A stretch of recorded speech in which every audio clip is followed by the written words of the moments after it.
वाह, ये अच्छा यहाँ तक हो गया था इसका मतलब, पक्का, बढ़िया फिर तो कहने का मतलब पिछली क्लास में अपने चल रहा था यंग का द्विछिद्र प्रयोग, तो जिसमें क्या बात की कि एक वर्णीय प्रकाश आएगा और एक अपने पास एक क्या लेते हैं अपन, कोई भी पर्दा वगैरह से लेते हैं, उसके अंदर दो झिर्री लगा देते हैं और दो झिर्रियों से प्रकाश बाहर निकलेगा, वो दो स्लिट जो होती हैं दो स्रोतों की तरह व्यवहार करती हैं। दो स्रोत से निकलने वाली तरंगे जो होती है एक दूसरे पर अध्यारोपित होती है, और जैसे ही उनके बीच में कलांतर पथांतर आता है वैसे ही अध्यारोपण से नहीं, तरंग की तीव्रता बनती है। वो तीव्रता अधिकतम और न्यूनतम होती रहती है। ये थ्योरेटिकली अपने चेक किया, लेकिन प्रैक्टिकली चेक करने के लिए मुझे आगे एक ही स्क्रीन की जरूरत पड़ी।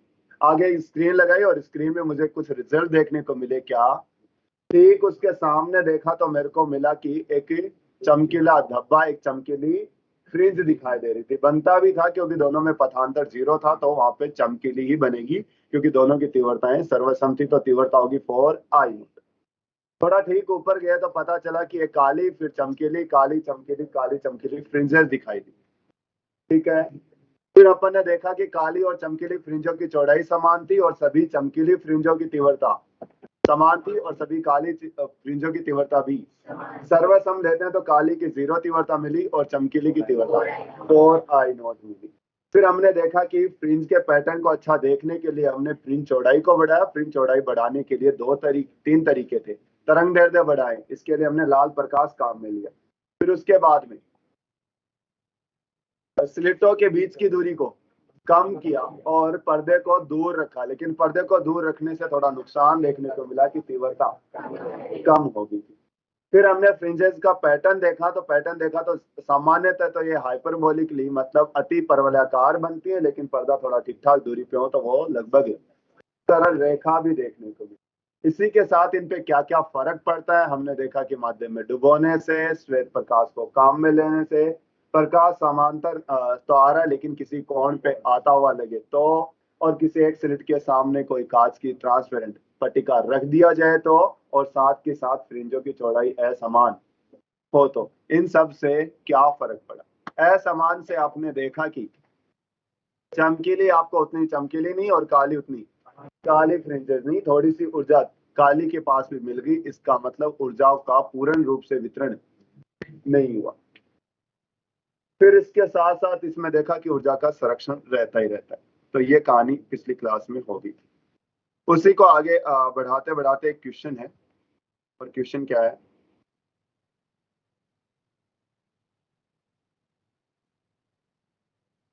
तो ये आपको कई बार मिल सकता है।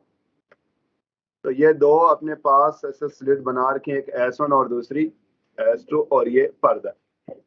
अब वो क्वेश्चन में आपको ऐसे बोल देता है किसी एक के सामने, किसी एक स्लिट के सामने हमें क्या है, या तो चमकीली मिलती है या काली मिलती है, उसकी क्या कंडीशन है। तो क्वेश्चन में क्या बोला जा रहा है, किसी एक स्लिट के सामने हमें क्या मिली, चमकीली फ्रिंज दिखाई दे रही है, तो बताओ उसकी तरंग दैर्ध्य क्या क्या हो सकती है, किस किस तरंग दैर्ध्य के लिए ये हो सकता है। तो ये बीच की दूरी कैपिटल डी है, दोनों स्लिटों के बीच की दूरी स्मॉल डी है। यहाँ मिलेगा तो आपको देखने से साफ साफ पता चल रहा है नीचे वाली ज्यादा तय करके आ रही है। अब एक तरीका तो ये है कि ये दूरी डी है, ये कैपिटल डी है, तो ये दूरी आ जाएगी √d² प्लस d²। ठीक है, तो उस वजह से आपको किसका पता चल जाएगा, पथांतर का पता चल जाएगा। पथांतर कैसे, इस दूरी में से ये दूरी निकालोगे तो पथांतर आएगा। कैलकुलेशन में थोड़ा सा आपको बता रखा है कि डी काफी काफी ज्यादा है, तो आप बाइनोमियल थ्योरम को यूज करके आप डेल्टा एक्स निकाल सकते हो, और पथांतर चमकीली चाहिए था n लैम्डा और काली चाहिए तो 2n-1 लैम्डा बना देंगे। दूसरा तरीका क्या है, दूसरा तरीका अपने निकाल रखा है एक्स या वाई कितना होता था, delta x is equal x D by D होता है, एक्स डी बाई डी।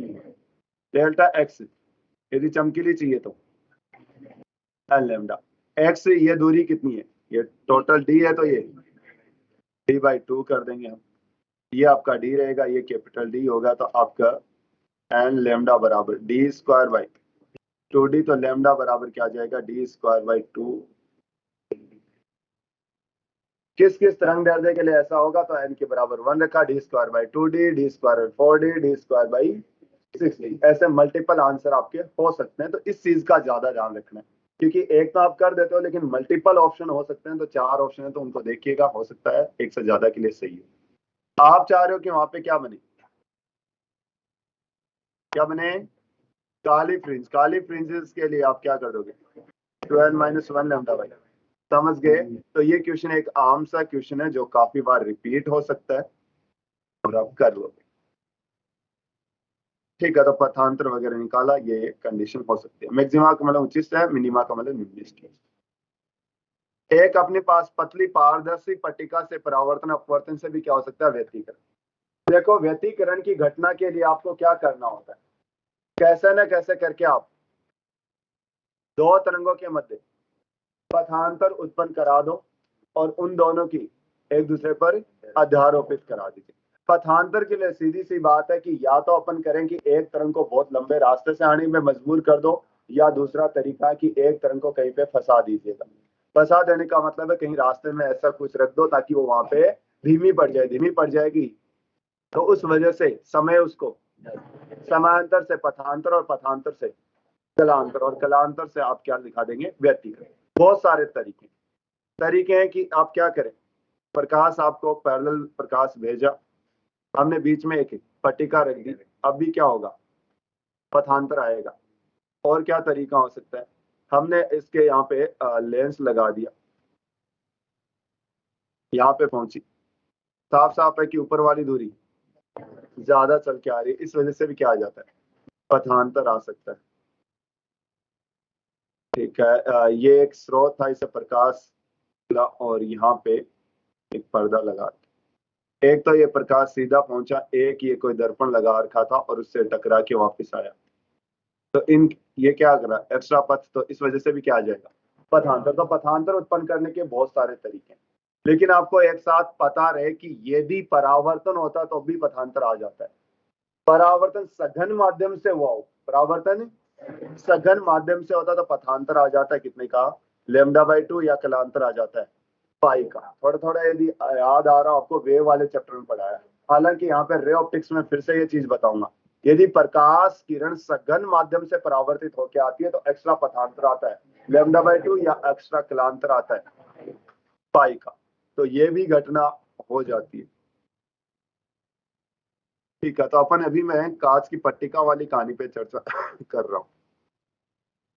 कांच की पट्टिका बहुत पतली सी है, जैसे तो डायग्राम के लिए से लिखा है। एक प्रकाश किरण यहाँ पे आती है और प्रकाश किरण आने के बाद में एक तो टकरा के वापस चली जाती है। कैसे माध्यम से टकरा के गई है, ये ऊपर विरल है और तो इस वजह से पथांतर आएगा λ/2 का।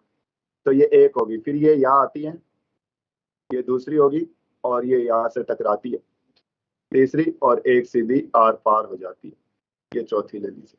देखो, प्रकाश किरण आगे बढ़ी क्योंकि परावर्तन के साथ साथ अपवर्तन भी होता, तो प्रकाश किरण गई, टकरा के वापस लौट गई, परावर्तन, और आगे चली गई अपवर्तन। अब की बार ये जो टकरा के गई है, किससे टकरा के गई है, विरल से। इसका मतलब कोई कलांतर पथांतर नहीं आएगा। फिर ये प्रकाश किरण यहाँ पहुंची, यहाँ पहुंचने के बाद में एक पार्ट तो इसका बाहर निकल जाएगा और एक पार्ट लौट के वापस हो जाएगा, ये कहलाएगा अपवर्तन और ये कहलाएगा परावर्तन। ठीक है, तो अपवर्तन से भी किसी टाइप का कोई पथांतर कलांतर नहीं आता, तो ये लौट के वापस आई, लौट के वापस आने के बाद एक चली जाएगी और एक आगे पहुंच जाएगी। क्लियर है। तो हमें तो दो दो मिल जाए वही बहुत है, आगे कहानी चलती रहेगी। तो एक तो ये हो गया और ये हो गया, ये दो प्रकाश किरण मतलब दो तरंगे मिली, इनके बीच में क्या रहा होगा, पथांतर। पथांतर n लैम्डा तो 25 और 2n - 1 λ/2 है तो निम्नलिखित। ये कितना चल के आई, देखो इसकी बात करते हैं। अब ये यहाँ से यहाँ चली गई, अब तक तो किसी टाइप का पथांतर था ही नहीं क्योंकि एक ही तरंग थी। अब ये एक्स्ट्रा और चल के आई है कितनी, तो ये आपको बताएंगे। यदि अपनी टी दूरी तय कर लेती है तो म्यू टी, तो ये कितनी चली, म्यू इंटू टी, और ये भी म्यू इंटू टी, तो कितना 2 म्यू टी, दोनों में पथांतर λ/2 2 म्यू टी। ठीक है, ये क्या आ गया, पथांतर। ये भी बड़ा हो सकता है, ऐसी कोई दिक्कत नहीं। फिर इधर की बात करो तो देखो, ये mu T 2 mu T 3 mu T कितनी चल के आई है, और ये म्यू इंटू टी, तो टोटल पथांतर 2 म्यू टी। क्लियर है? तो यदि आप 2 म्यू टी को n लैम्डा कर देंगे तो उचित मिलेगा, और 2n माइनस 1 लैम्डा बाई 2 कर दोगे तो कहने का मतलब है कांच की पट्टिका वगैरह से भी परावर्तन अपवर्तन से घटना देखने को मिल जाती है। मान लो कांच की पट्टिका की थिकनेस बहुत बहुत बहुत बहुत बहुत ही पतली हो, तो इस वजह से ये तो पथांतर है। बताओ कैसे दिखाई देगी? काला दिखाई देगा, काला धब्बा दिखाई देगा। क्यों? क्योंकि पथांतर है। तो साबुन की फिल्म का चमकने का कारण भी यही है। क्यों? क्योंकि इस हिसाब से ये कहानी चलती रहती है और साबुन की वो लेयर इधर उधर होती रहती है, तो कभी पथांतर कम, कभी ज्यादा, कभी कम, कभी ज्यादा। तो आपको कभी जो होता है लाल के लिए क्या होता है, विनाशी होता, तो लाल गायब हो जाता, वहां पे लाल के अलावा दिखते हैं। कभी वो नीले के लिए विनाशी होता तो नीला गायब हो जाता, बाकी कलर दिखते रहते हैं। जिसके लिए विनाशी होगा वो कलर गायब हो जाता और बाकी दिखते रहेगी। यदि सभी के लिए विनाशी हो जाए तो कंप्लीट काला धब्बा दिखाई देने लग जाता है। ठीक है? तो बात यह है कि व्यतिकरण की घटना उत्पन्न करने के लिए कैसे न कैसे करके तरंगों के मध्य उत्पन्न करना पड़ता है पथांतर, बशर्ते वो तरंगे कैसी हो, कला संबंध हो, समान दिशा में जा रहे। तो एक ही तरंग के आप अलग अलग हिस्से करके अपनी कहानी कर सकते हैं, जैसा कि आपने देखा। तो बहुत ज्यादा लोड नहीं लेना, बस ये है कि ये लैम्डा बाई 2 किस वजह से है, परावर्तन, और ये म्यूटी और म्यूटी एक्स्ट्रा चल के गया तो 2 म्यूटी, टोटल पथांतर ये आ रहा है। इधर ये म्यूटी चल के है और ये पथांतर। मैक्सिमा करवाना एन लैम्डा और मिनिमा करवाना 2n माइनस। बढ़िया। तो यहां तक की कहानी थी किसकी? व्यतिकरण। तो इस चैप्टर में व्यतिकरण के बाद में और यदि आता है तो वो आता है ध्रुवण, आता है विवर्तन, आता है और कुछ कुछ और छोटी चीजें भी आती हैं। तो चलो पहले ध्रुवण निपटा ले, छोटा सा ही हेडिंग है। क्या होता है ध्रुवण, पहले ये बता दो। बिल्कुल, एक टाइप की छटनी करना जो होता है उसे क्या कहते हैं? ध्रुवण कहते हैं। जैसे अपन छलनी काम में लेते हैं घर में, तो आटा वगैरह छानने के लिए, तो आटा छानते हैं तो क्या होता है उसमें, जो थोड़े से गेहूं जो फूटे नहीं, मतलब दरिया टाइप का रह गया, वो ऊपर रह जाते हैं।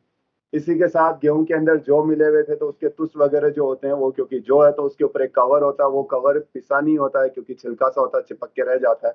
तो वो क्या रह जाते हैं, ऊपर रह जाते हैं, बाकी आटा नीचे चला जाता है। इसी के साथ यदि आपने खेत में गेहूं वगैरह निकलवाते हैं मतलब फसल से, तो इस टाइम मल्टीपल वो क्या लगा रखे होते हैं, लेयर लगा के रखे थे। तो उसमें एकदम साफ सुथरे गेहूं अलग जाते हैं, एक ऐसे वाले होते हैं थोड़ा सा कचरे के साथ आते हैं, एक ऐसे वाले होते हैं प्योर कचरा ही होता है, एक तूड़ा होता है। देखा है कि तुमने? वाह, क्या क्या देखा है। तो वो भी क्या एक टाइप का ध्रुवण है, पोलराइजेशन है। तो यहाँ पे भी ध्रुवण ऐसी सी है, छटनी करनी होती है। तो पहले आपको बता दूं कहाँ कहाँ आप देखते हो ताकि आसानी से कवर कर पाएंगे। धूप छांव के चश्मा लगाना, धूप छांव के चश्मा से सुना होगा। होता है क्या कि अपनी आंखें जो होता है उसकी आगे की जो ये कोया सा आपको दिख रहा होता है पतला सा एक, वो क्या करता है कि लाइट कितनी अंदर जाएगी और कितनी नहीं जाएगी, उस हिसाब से वो एडजस्ट करता रहता है अपने आप को। आगे बताएंगे जब आपको रे ऑप्टिक्स पढ़ाएंगे। तो उसमें क्या होता है कि कितना रास्ता, जितना ज्यादा रास्ता देगा लाइट उतनी ज्यादा जाएगी, कम रास्ता देगा तो कम लाइट देगा। और यदि अपन यहाँ पे बैठे हैं थोड़ा सा अंधेरा सा है, तो अपने को लाइट थोड़ी ज्यादा चाहिए कि इमेज क्लियर बनानी है, तो ज्यादा मोर इंटेंसिटी की तब बनेगी जब वो रास्ता ज्यादा हो। अचानक अपन क्या हो, छत पे कपड़े सुखाने चले गए धूप में, वहां पे कहानी अलग से होगी। लंबे टाइम तक थोड़े कपड़े हुए सुखाए आपने इकट्ठे किए और फिर नीचे आते हो तो नीचे का आपको दिखाई नहीं देता। क्यों? क्योंकि ऊपर धूप में लाइट बहुत ज्यादा आ रही थी। इतनी लाइट यदि आपके अंदर रेटिनाइट पास चलेगी, हो सकता है रेटिना को नुकसान पहुंचा देती। तो आंख अपने आप एडजस्ट कर देती है, छोटा सा रास्ता बना लेती है। अब नीचे आए तो उतने रास्ते से जो जाने वाली लाइट है उसकी इंटेंसिटी बहुत कम है, तीव्रता कम है, तो उस वजह से वहां की चीजें दिखाई नहीं देती। थोड़ी देर बाद में वो एडजस्ट हो जाती है, वापस आपको दिखने लग जाती है। तो वैसे ही क्या होता है कि किसी की चीजें काम ही नहीं कर रही, सेंसर इतने ज्यादा एक्टिव नहीं है, तो उस वजह से उसको क्या जरूरत पड़ती है, धूप छांव की चश्मा। अदरवाइज वो धूप में उसको नुकसान होने, आंखों में दिक्कत हो जाती है। तो धूप छांव के चश्मे में भी ऐसा ही होता है। बाकी का नॉर्मली भी आप चश्मा पहनते हो, कहीं बाइक वाइक चलाते हो, तो उस केस में आपको धूप में भी छांव सी नजर आती है। नहीं होता ऐसा? होता है। ये भी क्या था, पोलराइजेशन था। इसके अलावा ग्रहण वगैरह कहता है तो आपको ग्रहण देखना होता तो सीधा देखते नहीं है, अपन क्या यूज करते हैं, या तो पानी से देखते हैं कि भाई पानी में जो परछाई आएगी उसको देखेंगे, या फिर एक्सरे वगैरह काम में लेते हैं। घर में एक्सरे जो करवाया हो तो उसको एक्सरे फिल्म को आगे रख के फिर देखते हैं, क्योंकि वहां पे भी काफी हद तक उसका दुर्मण हो जाता है, हार्मफुल रेज है वो आप तक ही नहीं पहुंचती। इसके अलावा घर में जो खिड़की लगी होती है, एक तो नॉर्मल ग्लास होता है, ट्रांसपेरेंट एक साफ सुथरा सा ग्लास होता है, उसके अंदर इतनी तेज धूप आ रही होती है। लेकिन अपन जो घर में ऐसे खिड़की लगाते हैं, थोड़ी सी फिल्म लगी होती है उसके, थोड़ी नीली नीली, तो लाइट मतलब बाहर धूप तो है लेकिन अंदर उजाला भी आ रहा, बट उतनी धूप नहीं आ पाती। आपने देखा हो तो उसमें कई बार बाहर से आप अपनी इमेज देख पा रहे हो लेकिन अंदर क्या ये दिखाई, और रात के टाइम उल्टा हो जाता है, क्योंकि रात के टाइम बाहर अंधेरा और अंदर लाइट है, तो बाहर वालों को अंदर की चीजें दिखाई दे देती है। तो यदि आपको ऐसा हो कि नहीं दिन में जैसे कहानी थी वैसे रात में होती है तो ऐसा नहीं होता, तो आप ध्यान रखा करें पर्दे वर्दे लगे। अरे भाई आपके घर में सोना चांदी क्या है, बाहर वाले देख रहे हैं सब कुछ, मौका देख के चुरा लें तो। हाँ कहा, तो तभी तो कह रहा हूँ कि मान लो आप नहीं नहीं शादी हुई है, बेचारी उतार के रख रही है, तो उस टाइम शौक होता है ना गहना वहना पहनने का, तो उस वजह से बाहर वालों को सब पता चल जाता है?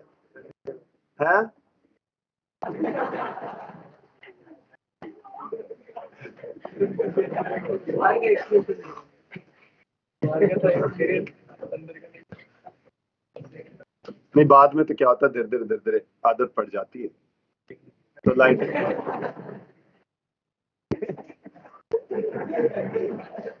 लाइट की बात कर रहा हूं मैं, फिर लाइट नहीं जलाते।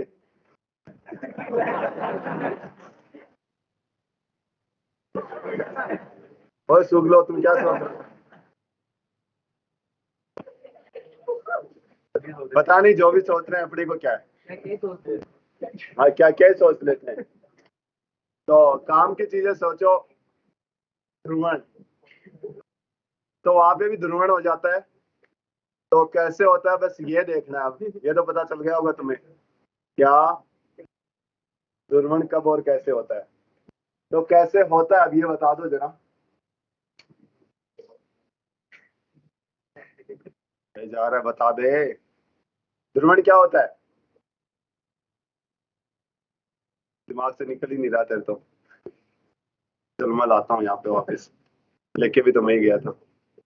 तो ध्रुवण होता है क्या है, एक टाइप की छटनी। तो इसमें क्या किया जाता है, जब प्रकाश जो होता है उसमें तरंग में देखा विद्युत क्षेत्र और चुंबकीय क्षेत्र दोनों ही क्या कर रहे हैं, एक दूसरे के लंब दोलन कर रहे हैं। तो दोनों एक दूसरे के लंब दोलन करे जाते हैं, किसी भी माध्यम से किसी भी तरीके से आप आर पार करवाते हो तो कुछ घटक उसके बाहर रुक जाते हैं और कुछ घटक आर पार हो जाते हैं। तो कुछ घटक रुक गए और कुछ आर पार हो गए, ये घटना क्या कहलाएगी, ध्रुवण कहलाएगी।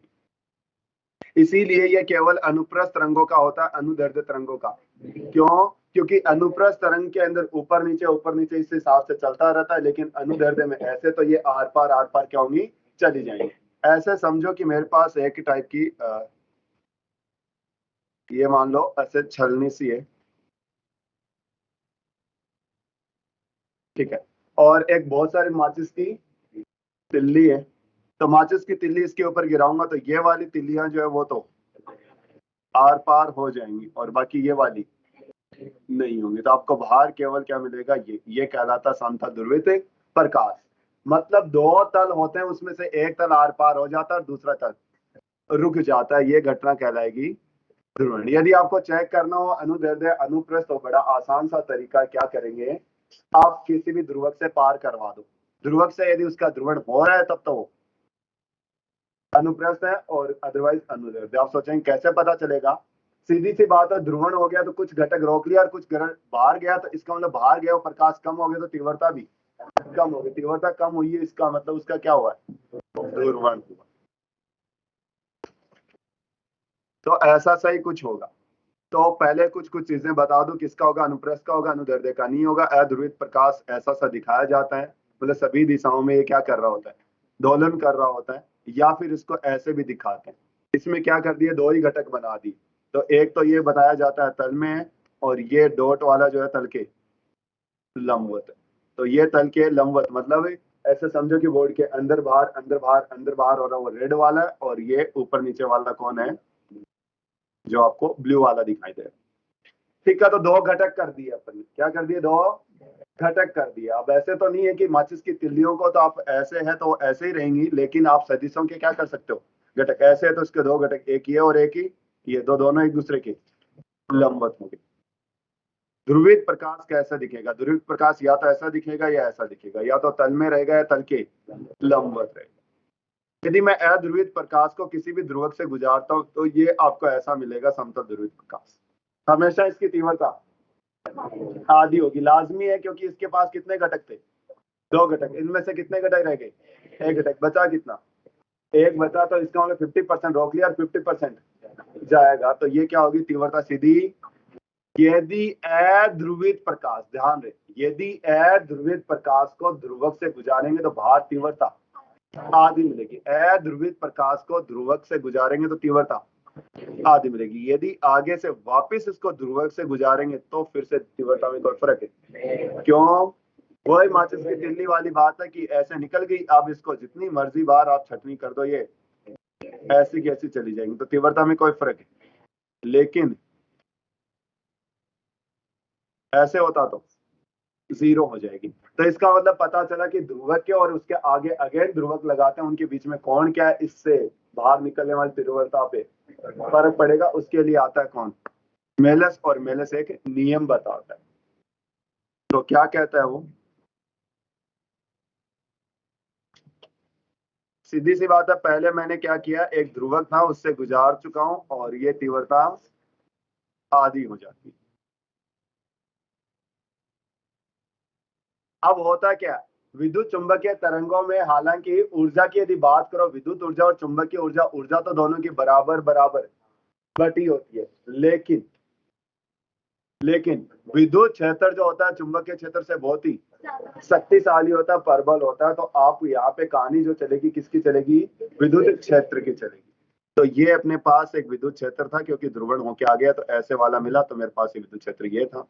ये यहाँ से कौन, यदि इन दोनों के बीच में कौन थीटा है, तो यहाँ पे भी कौन थीटा होगा। इस थीटा के अपन क्या करेंगे, मतलब इस ई के दो घटक कर दूंगा, ई का एक घटक तो इसके अनुदिश हो जाएगा, तो ये तो, और ये ई का। अब थोड़ा सा आपको दिखने में अजीब लग रहा होगा, बट ये कहानी ये है कि ये ध्रुवक था, एक घटक तो ऐसे कर दिया और एक घटक ये कर दिया, तो ये वाले तो नहीं जाएंगे और बाकी के घटक चला जाएगा। तो विद्युत क्षेत्र का कौन सा घटक आर पार होगा, ई कॉस थीटा। यदि बात करें तीव्रता, तो तीव्रता क्या होती है, ऊर्जा प्रति क्षेत्रफल प्रति समय। और यदि बात करें ऊर्जा की, तो विद्युत क्षेत्र की बात करो, half epsilon not E square, यदि ये लेंगे तो कहने का मतलब है आई समानुपाती ए स्क्वायर, तो ये बाहर तीव्रता जाएगी कितनी गुणा, कोस स्क्वायर में जाएगी, कोस स्क्वायर पहले कितनी थी, आई नॉट बाई 2, उसकी कितनी हो जाएगी, यही नियम था किसका, मेलस का। तो देखें जरा अच्छे से, क्या हुआ, मैंने किसी एक पोलरॉइड से गुजारा, पोलरॉइड मतलब जो ध्रुवण कराती है, आपको भी शायद केमिस्ट्री वगैरह में थोड़ा निकोल प्रिज्म वगैरह वाला वो सॉल्यूशन से गुजारा जाता है, ऐसे चर्चा की होगी थोड़ी सी। तो वैसे ही आपने क्या बना रखा, अब उससे क्या कराऊंगा मैं, पार करवाया अध्रुवित, तो 50% उसकी तीव्रता गायब हो चुकी थी। अब उसके बाद में कितनी और गायब होगी, कितनी आगे पहुंचेगी, ये अगले वाले ध्रुवक पे निर्भर करेगा कि वो कितने कौन पे। तो बोलने के लिए इसको पहले वाले को ध्रुवक और दूसरे वाले को विश्लेषक बोल दिया जाता है, ठीक है। तो इसको पोलराइजर और उसको एनालाइजर कह दिया जाता है। तो ध्रुवक और विश्लेषक के बीच में कौन थीटा है, तो उससे बाहर निकलने वाली की तीव्रता क्या हो जाती है, कॉस स्क्वायर गुणा हो जाती है, कितनी, लग रहा होगा बढ़ गई, लेकिन कॉस की वैल्यू एक से छोटी होती है, तो बड़ी नहीं, यहाँ पे कम हो जाती है। अब ये किसका कॉस स्क्वायर, जो बीच में रहेगा उसका। ये हमेशा ध्यान रहे, आई नॉट था तो इधर है और इसका बाहर हो गया। अब होता है क्या है कि बुक्स वगैरह में वो कहानी यहाँ से चालू करता है, वो कहता है आई नॉट है तो ये आई नॉट कॉस स्क्वायर हो गया, इसका मतलब यहाँ कितनी रही हो। तो वो बेचारा चर्चा यहाँ से यहाँ करता, तो वो तो अपनी तरफ से सही समझाने की कोशिश कर रहा है, बट आपके दिक्कत हो जाती है। आप क्या करते हो कि sir I note cos square हो गया, तो आप यहां से करते हो, यहां से 50% तो पहले ही हो चुका है, उसके बाद की कहानी।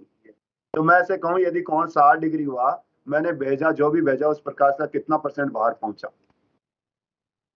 यदि दो पोलराइजर और एनालाइजर के बीच का कोण है 60 डिग्री, तो भेजा अध्रुवित प्रकाश का कितना परसेंट बाहर पहुंचा? हाँ, कितना परसेंट, कितना प्रतिशत? तो ये आई नोट था, तो आई नोट बाई तो यहाँ पे पहुंचा उसका कॉस स्क्वायर, कॉस 60 की वैल्यू का स्क्वायर, आई नोट बाई कितना परसेंट, 12 पॉइंट, क्योंकि आधा किया तो 50, फिर आधा किया तो 25, फिर आधा किया तो 12.5, और कौन 45 डिग्री होता तो कितना? तो आप समझ रहे हो मेरी बात ये है कि यहां से प्रतिशत निकाले जाते हैं, आप 20 से प्रतिशत नहीं निकालोगे। वो कहेगा अध्रुवित प्रकाश इतना था, तो पहले ही आई नोट बाई 2 तो हो चुका है। तो ये इस नियम पे क्वेश्चन बनते हैं अच्छे खासे। ठीक है, अब मैंने क्या कर दिया, आई नोट बाई 2, फिर से यदि एनालाइजर इसके पैरेलल लगा दिया तो बाहर, और यदि इसके लंबवत लगा दिया तो 0 हो जाएगा। ठीक है, तो इसको अपन ध्रुवक कहते हैं, इसको विश्लेषक कहते हैं, पोलराइजर और एनालाइजर। ये आई नोट है, ये हालांकि आई नोट के बारे में बताता है, तो मैंने कहा कि यहाँ कितनी रही होगी, 2 आई नोट। एक आपको क्वेश्चन कुछ बनता तो यही है ठीक सा, ये कहता है कि अध्रुवित प्रकाश की तीव्रता आई नोट है, तो बताओ यहाँ कितनी पहुंचेगी? ये लंबवत है, अब वो लंबवत दिखाने के लिए बस ऐसे मैंने 2D में बना दिया। कहने का मतलब ये पोलराइजर ऐसे लगा हुआ है और एनालाइजर इसके लंबवत लगाओ, तो बताओ यहाँ से यहाँ कितनी पहुंचेगी, कितनी हो जाएगी? 0, क्योंकि बीच में पहुंची आई नोट बाई 2, लेकिन इसके लंबवत है तो 0। बट मैंने क्या कर दिया, बीच में एक और एनालाइजर लगा दिया, यहाँ से 45 डिग्री पर और यहाँ पे 45 डिग्री पर। तो अब बताओ कितनी पहुंचेगी यहाँ पे?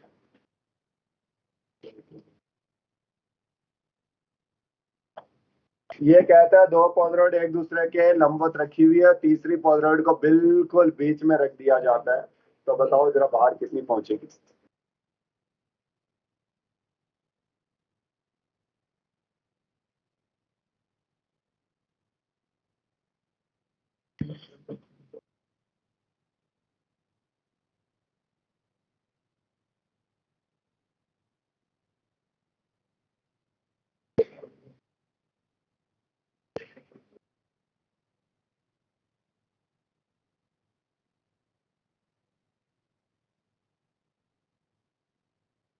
यहाँ कितनी आएगी?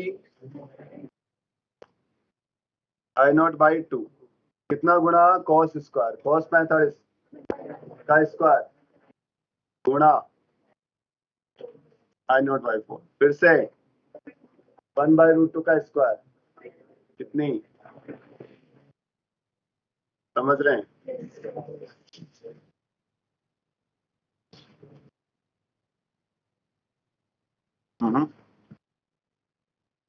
अब अपने पास है, ये तो अपन ने देखा कि ध्रुवक से, तो ये तो एक तरीका नहीं बताया यहाँ पे, तो ऐसे है कि कितनी बाहर निकले पोलराइड है, ये कोई सॉल्यूशन बनाया जाता है, केमिकल सॉल्यूशन है जिससे अब्जॉर्प्शन हो जाए। इसके अलावा परावर्तन और प्रकीर्णन, हालांकि अपवर्तन बहुत सारे तरीके हैं, बार बार सीधी सी बात है, कुछ पार्ट का क्या करवा दो, अवशोषण करवा दो, रोक दो, वही घटना क्या कहलाएगी? ध्रुवण कहलाती। तो हम परावर्तन द्वारा भी क्या करवा सकते हैं? ध्रुवण करवा सकते हैं। तो कैसे? ये मान लो निर्वात है, तो इसका अपवर्तनांक 1 है और इसका म्यू है। एक प्रकाश किरण किसी कोण पे आपतित होती है आई पे, प्रकाश किरण जैसे लौटती आती है, इसके अंदर अध्रुवित प्रकाश है, तो इस पे आके गिरेगी, तो इसका क्या होगा?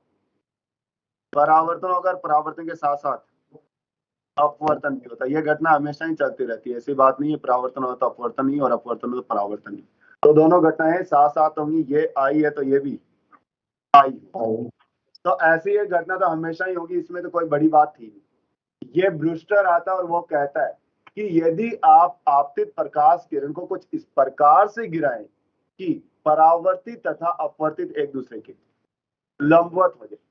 मैंने प्रैक्टिकल कर करके बताया और ऑब्जर्वेशन से कहा कि यदि आपतित प्रकाश को कुछ इस प्रकार से किसी आपतन कोण पे गिराया जाए कि परावर्तित और अपवर्तित दोनों एक दूसरे के, तो ये वाला जो प्रकाश है आपको क्या मिलेगा? ध्रुवित मिलेगा। क्या मिलेगा? ध्रुवित। और ये आंशिक ध्रुवित मिलेगा। तो क्या कहा? वापस सुनिएगा। यदि आप प्रकाश किरण को कुछ इस प्रकार से आपतित करवाया जाए कि परावर्तित तथा अपवर्तित प्रकाश किरण एक दूसरे के लंबवत हो, तो परावर्तित प्रकाश पूर्णतः ध्रुवित मिलेगा और जबकि अपवर्तित आंशिक। तो अपवर्तित से ध्रुवण नहीं मिला, ध्रुवित कहाँ हुआ? परावर्तित से। कहने का मतलब यहां से जब प्रकाश किरण आएगी तो वो आपको कैसे दिखाई देगी? ध्रुवित प्रकाश किरण दिखाई देगी। ध्यान रहे जो कंपोनेंट भी फिक्स है, कौन से रहेंगे? तल के लंबवत। 2018 में क्वेश्चन भी आया, उसमें पूछा जाता है कि वो समांतर होंगे तल के या तल के लंबवत होंगे? तो तल के लंबवत होंगे। अब ये जो कोण है ये ब्रूस्टर ने बताया, तो ब्रूस्टर कोण के नाम से फेमस है। निकाल लेंगे कैसे? स्नेल्स का नियम लगा दो। ये IB, ये 90, तो ये 90 minus IB। B for Brewster है, तो μ1 साइन I बराबर μ2 साइन R। 1 साइन IB बराबर mu 90 minus IB sine IB mu sine by cos बराबर, तो IB। तो क्या पता चला?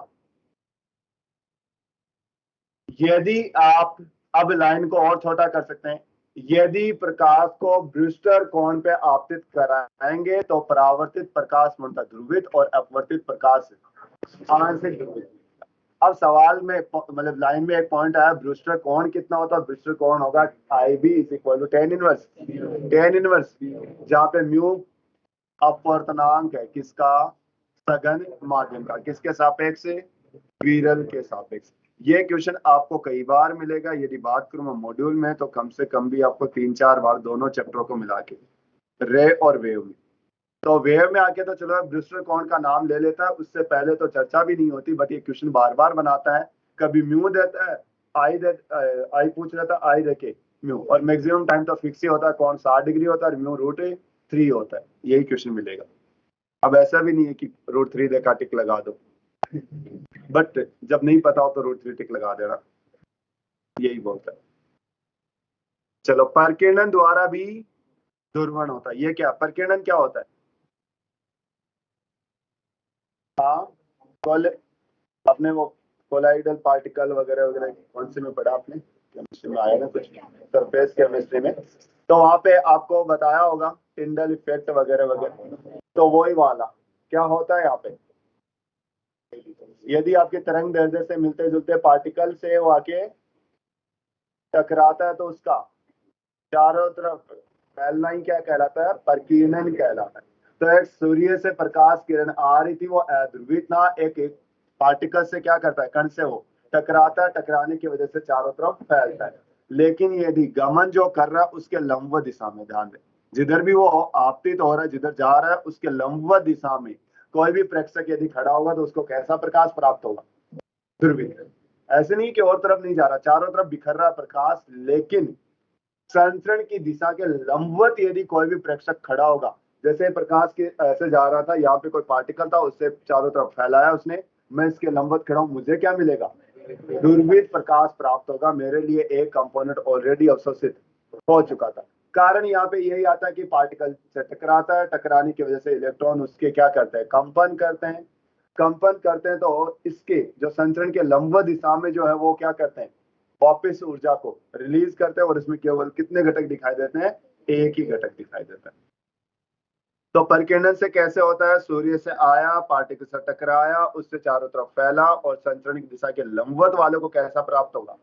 ध्रुवित प्रकाश प्राप्त होगा। क्लियर है? तो ये इतनी तो आपके एनसीईआरटी के अंदर लाइनें भी हैं, तो आप इसको बिल्कुल ना छोड़ें। तो ध्रुवण क्या होता है?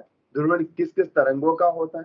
ध्रुवण के अंदर नियम ध्रुवक और विश्लेषक के हिसाब से, विश्लेषक और ध्रुवक के बीच में यदि तीव्रता आई नोट है तो बाहर निकलेगी आई नोट कोस स्क्वायर। ठीक है, फिर उसके बाद देखा परावर्तन से भी ध्रुवण हो सकता है और परकिरणन से होने को, अपवर्तन वगैरह और भी तरीके हैं, लेकिन अपने जो सिलेबस में है वो परावर्तन और परकिरणन दे रखा। ये था अपना ध्रुवण। और अब है तो ध्रुवण कोई बड़ी हेडिंग नहीं है, बहुत इजी से भी, आसान भी, ऐसी बात नहीं क्वेश्चन नहीं आती, क्वेश्चन आते हैं और आसानी से हो भी जाते हैं, ऐसे नहीं कि बिना प्रैक्टिस ही हो जाएंगी, पर जोर नहीं आता। Formula maximum time cos square लगाना, बाकी का उन चीजों की दोनों की थ्योरी पता रहे। व्यतिकरण में भी दिक्कत नहीं आती क्योंकि व्यतिकरण थ्योरेटिकल ऑलरेडी आप वेव में पढ़ चुके होते हैं, यहाँ पे आपको वाईडीएस ही पढ़ना होता है, तो कुछ अच्छी चीजें जानते हैं तो उसका रिवीजन सा ही आ जाता है। लेकिन विवर्तन आप पहली बार पढ़ रहे हो और मैक्सिमम टाइम पता भी नहीं होता क्या होता है विवर्तन, तो हम पहले केवल बात ही इस पे करेंगे विवर्तन होता क्या है, फिर आगे बढ़ेंगे।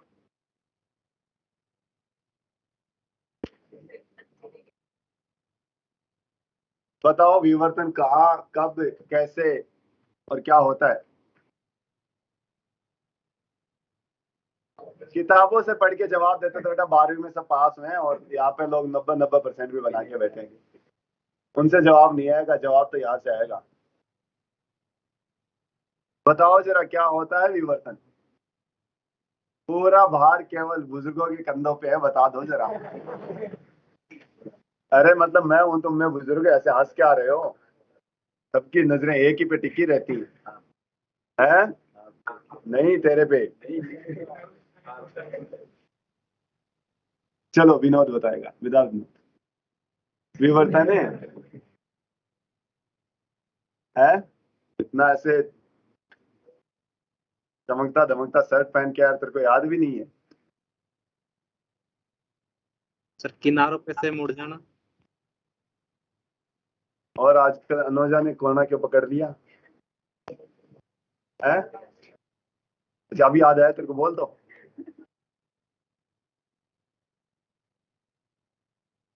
प्रकाश का तो मुड़ना परावर्तन और अपवर्तन से ही मुड़ जाता है। किनारों से सर। और तुम्हारे वाला प्रकाश हो तो 4-5 जने घर पे बैठे दिख जाते हैं खाना खाने वाले, तब भी मुड़ जाता है? नहीं मुड़ जाता नहीं है। और तुम्हारे खाना बनाने नहीं आता तो प्रकाश से तेरे को नाम भी नहीं पता, इतने दिन खाना बनवा दिया और तुम्हें नाम नहीं पता, कितने कैसे लोग हो तुम, और कैसे कैसे लोग हो तुम। उसका नाम प्रकाश था, तो मैं ऐसे कह रहा हूँ कि बहुत सारे दिख जाए तो वो वैसे ही मुड़ जाता कि आज मैं नहीं आ रहा, सोचे कौन राशन बनाएगा इनका। बता दिया इतने तो परावर्तन अपवर्तन से भी तो प्रकाश मुड़ता ही है।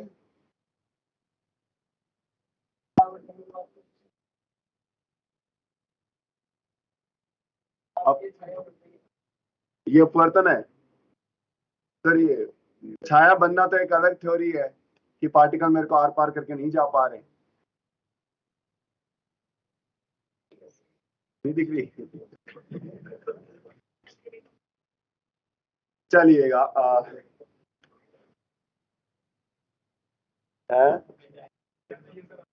नहीं नहीं, मैं तो अपवर्तन की घटना दिखा रहा हूँ तुम्हें, कहाँ देखना है। ये रजिस्टर बहुत ही पतला से कोई है क्या, कॉपी वगैरह या पेपर ही देते चाहे बीच का।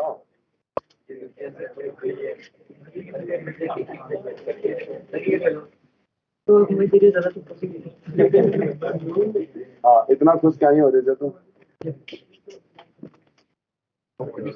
है? नहीं नहीं सीधा काम चल जाएगा इससे। ठीक है तो अब मैं क्या करूंगा, मान लीजिए इमेजिन करिए कि मैं यहाँ पे बोल रहा हूँ और आसपास लोग हैं, तो क्या आप आसपास वाले लोगों को सुनाई देगा कि नहीं है? कम से कम सही तो बोलो, क्या मेरे पीछे खड़े हो तो मेरी आवाज नहीं आ रही? मेरे पीछे कोई खड़ा है यहाँ पे, मान लो उसकी आवाज आ रही है कि नहीं? नहीं जा रही, बड़े भोंट हो यार तुम। अब जरा मैं इससे बात करूंगा, बालिका में बताना जरा आवाज आ रही कि नहीं। ये उधर उधर बालिका बहुत सुगली है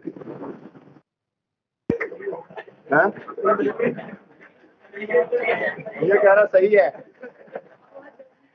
अच्छा आवाज आ रही तो तेरे पास तो आनी थी, तो मैं थोड़ी कुछ सुनाई दिया ना, तो मैं कह रहा था सुनाई दिया। तो अंजलि तेरे को सुनाई दे रहा है क्या?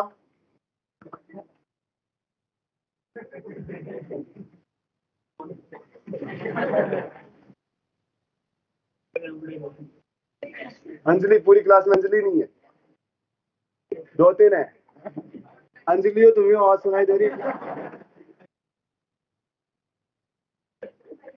एक तो ये तेरे को सुनाई दे रही है, दूसरी अंजलि तेरे को सुनाई दे रही है? ये अंजलि कहाँ है? ये तो वो है रणवा है।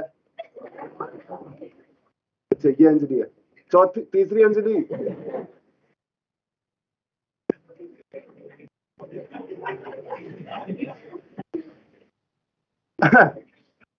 तो वापस वही आ जाते हैं।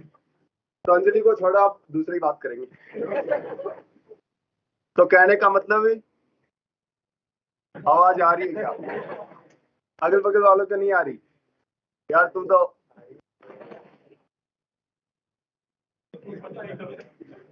चलो ठीक है, मैं ऊपर बोलूंगा तुम्हें आवाज आ रही नहीं। तुम्हारे पास आवाज आ रही है क्या? आ रही। तो बस तो यही कहना था। अब हुआ क्या कि भाई मैंने क्या कर दिया, इसको एक फिक्स डायरेक्शन दे दी है कि भाई यहाँ से ऐसे बोल रहा हूँ तो इस हिसाब से तो आवाज की आवाज सीधी ऐसी ही जानी चाहिए। मैंने ऐसे बोला है तो इसको एक रास्ता दे दिया, ऐसे जानी चाहिए। चलो ये तो पेपर था, थोड़ा पाइप वगैरह लगाएंगे तो अपन ऐसे बोलेंगे।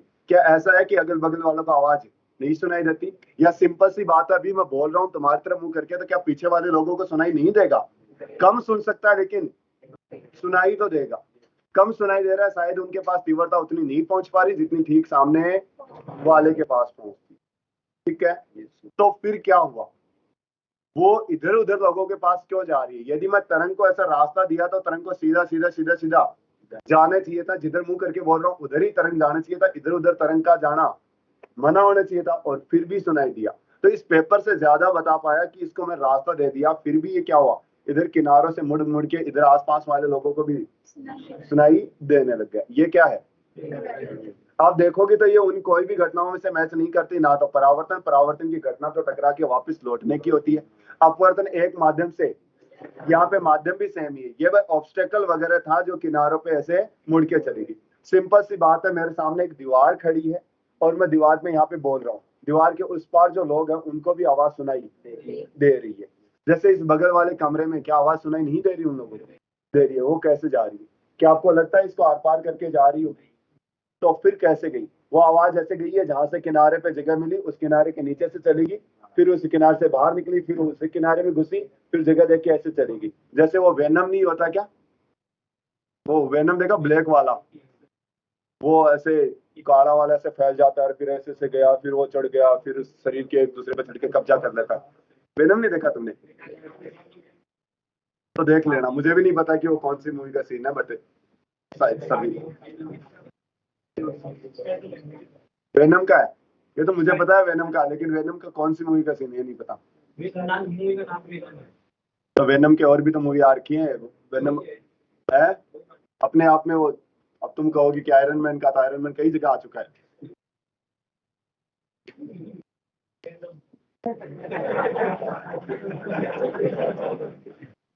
तो क्या था, ऐसे ही तरंग का किनारों से मुड़ने की घटना। अब मैंने ऐसे दीवार यहाँ पे खड़ी कर रखी है, मैं बोल रहा हूँ, फिर भी दीवार के परली पार वालों को सुनाई दे रहा है, सीधे दीवार से आर पार नहीं हो रहा। तो वो क्या कर रहा है, दीवार के ऐसे जाता प्रकाश, मतलब वो ध्वनि, और वो किनारे पे ऐसे गया और दीवार के ठीक उस पार कान लगा के खड़ा, तो उसको क्या होगा, तो मैं ऐसा लगता है कि मैं कान लगा के ऐसे सुन, तो इस दीवार से सीधी आवाज आती है, ऐसा नहीं होता है। वो आवाज जो आएगी वो क्या होगी, मुड़ के ही आएगी। वरना आप कांच का ग्लास है एकदम, कांच का ऐसे बना हुआ, और उसके अंदर बैठे बैठे आप फोन पे बतला रहे हो, आप बाहर वाले कितने कान लगा लो उसको सुनाई नहीं देगा, जब तक आप पे ध्वनि बाहर निकलने का रास्ता नहीं छोड़ रखा। ठीक है, तो ये क्या था, किनारों से मुड़ना क्या है, कीवर्ड है। अब अपन ऐसे सोचें कि जैसे पहाड़ी वगैरह के इलाकों में बात करें, वहां पे अपन चिल्लाए, तो चिल्लाने के बाद में पहाड़ी के दूसरी तरफ उन लोगों को भी सुनाई दे सकता है, बशर्ते आपकी आवाज में दम हो, ऐसा नहीं है कि थोड़ा सा बोले। तो वहां पे भी क्या होती है, ध्वनि पहले ऐसे पहाड़ी पे चढ़ी, और फिर पहाड़ी से नीचे बैंड होके कहाँ चलेगी, दूसरी आर पार चलेगी, ठीक है। लेकिन यदि आप बात करें विद्युत चुंबकीय तरंगों वगैरह की, तो वहां पे पहाड़ी इलाके जो होते हैं वहां पे टावर नहीं आ पाता है। कारण है कि एक टावर से जो तरंगे आई दूसरी तरफ वो मुड़ के जा ही नहीं पाती। हाँ, रेडियो तरंगे वगैरह जरूर चली जाएंगी, सिग्नल वगैरह जो रेडियो तरंगे होती है टीवी वगैरह पे सिग्नल जरूर आ जाएगा, क्योंकि रेडियो तरंगों की तरंग दैर्ध्य काफी ज्यादा होती है, तो ये घटनाएं भी आपको बताई जाएंगी। तो ध्वनि तरंगों का विवर्तन आप बहुत आसानी से देख पाते हैं, जैसे मैं अभी इसमें बोल के बताया, दिख गया। लेकिन प्रकाश तरंगों का विवर्तन इतना आसानी से प्रक्षिप्त नहीं कर पाते, ऐसी बात नहीं, होता नहीं है, प्रक्षिप्त नहीं कर पाते, क्योंकि विवर्तन की घटना तभी दिखाई देगी, तभी प्रक्षिप्त कर पाओगे जब आपकी तरंग की तरंग दैर्ध्य तथा पार्टिकल की साइज दोनों आपस में मैच करें। यदि आपके पार्टिकल की साइज, कण की साइज या द्वारक की साइज, द्वारक का मतलब जिसमें से गुजर के जाएगा, आपको कहा जाएगा अवरोधक या ऑब्स्टेकल, जो आगे रुकावट पैदा कर रहा है, रुकावट पैदा करने वाला या जिससे आर पार होके जा रही है, उसकी साइज यदि प्रकाश की तरंग दैर्ध्य से, मतलब किसी भी तरंग की तरंग दैर्ध्य से मिलती जुलती होगी, तो आपको विवर्तन देखने को मिलेगा, अन्यथा विवर्तन। तो विवर्तन की घटना ध्वनि तरंगों के लिए तो आसानी से दिख जाती है, बट प्रकाश तरंगों के लिए नहीं। कारण ध्वनि तरंगों की तरंग दैर्ध्य मीटर के कोटि की होती है, जबकि प्रकाश तरंगों की माइक्रो कोटि की। इसका मतलब माइक्रो कोटि की साइज होगी तो विवर्तन की घटना देखने को मिलेगी। यह तो बात हुई थ्योरेटिकल। अब आपको और बताता हूँ कहाँ कहाँ थोड़ा वो देखने को मिलेगा। समझिए, कमरा आपके पास बंद कमरा है, एकदम अंधेरा है, और आपके बाहर ये चौक है, मतलब हॉल टाइप में, ग्राउंड, मतलब ये घर का बाहर का जगह, जो बाहर में बल्ब जलाया जा रहा है। ये हुआ कि गेट थोड़ा सा से खुला पड़ा है, इतना सा गेट, थोड़ा सा बात करें अंधेरे की, तो आपको क्या देखो कमरे में उस कोने में, जहाँ पे वैसे गेट है उस कोने में आपको क्या दिखेगा, वो गेट दिखेगा। मतलब वहां पे एक आपको वाइट सा एकदम चमकीला दिख रहा होगा, और बाकी के आसपास अंधेरा दिखाई देगा, ठीक है। फिर मैं उस गेट को धीरे धीरे क्या करता हूँ, बंद करता हूँ। आप वो देखोगे तो जो भी आपको चमकीला धब्बा है, वो धब्बा थोड़ा कम होता जाएगा। एक कंडीशन ऐसी की कि मैंने गेट को पूरा रूप से बंद कर दिया, इस हिसाब से तो अब वो धब्बा वहां पे खत्म हो जाना चाहिए था, और कमरे के अंदर कोई भी लाइट दिखाई नहीं देती। लेकिन आपको ये घटना देखने को मिलेगी, कमरे में उतना वो चमकीला धब्बा तो नहीं है, लेकिन पूरे कमरे के अंदर थोड़ा थोड़ा सा आपको उजाला सा दिख रहा होगा। मतलब आपका बंद कमरा और घर के बाहर यदि लाइट जल रखी है इस कमरे के बाहर, तो भी आप इस कमरे में आप अपने बेड बिस्तर वगैरह कुछ चीजें आप ढूंढ सकते हो, आपको दिख जाएंगी, बस शर्त है बाहर लाइट हो। लाइट नहीं होगी तब अलग बात है। अब कहोगे सर ये तो पहले भी दिख रही थी, पहले आपको ऑब्जर्व करना, आप देखना कि जो वो धब्बा दिख रहा है उसके अलावा बाकी जगह बहुत ज्यादा अंधेरा दिखेगा। कारण क्या था कि पहले ऑब्स्टेकल की साइज, मतलब गेट खुला हुआ तो बहुत चौड़ा है, उसकी तरंग दैर्ध्य बहुत ही, मतलब साइज ज्यादा थी, प्रकाश की तरंग दैर्ध्य बहुत थी। मैंने बंद कर दिया तो जो छिद्र बचे हैं, अब वो छिद्र बहुत ही छोटे हैं, उनकी तरंग दैर्ध्य प्रकाश से थोड़ी मैच करने वाली है। अब होगी विवर्तन, और विवर्तन होते ही प्रकाश क्या करेगा, किनारों से मुड़ेगा, किनारों से मुड़ेगा तो चारों तरफ पूरे कमरे में फैल जाएगा। तीव्रता उतनी नहीं है क्योंकि प्रकाश उतना एंटर नहीं कर पा रहा है। तो ये भी क्या थी, विवर्तन। चलो इसके अलावा और बता देता हूं, और वो लास्ट है प्रैक्टिकल करने के लिए। ये अपने पास एक मोमबत्ती है,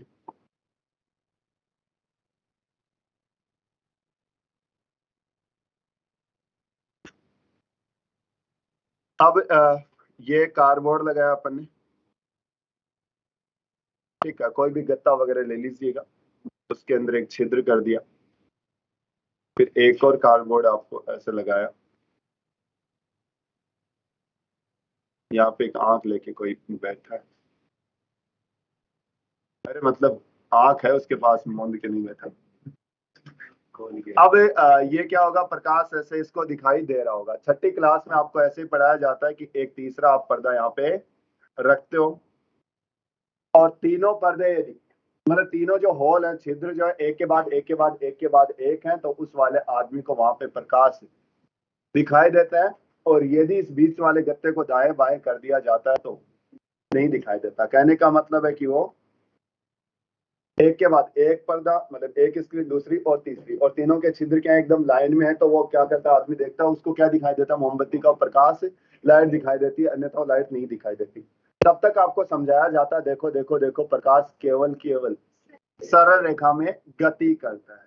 ये कहानी आपको 6ठी 7वीं 8वीं 9वीं 10वीं तक पढ़ाई जा रही होती है, लेकिन 12वीं में जाके ये कहानी गलत साबित हो जाती है कि प्रकाश सरल रेखा में नहीं मुड़ भी सकता है, और उस मुड़ने की घटना कहलाती है विवर्तन। वो कैसे देखेंगे आप, उसके लिए मैंने एक एक्सपेरिमेंट कर रहा हूं। यहाँ पे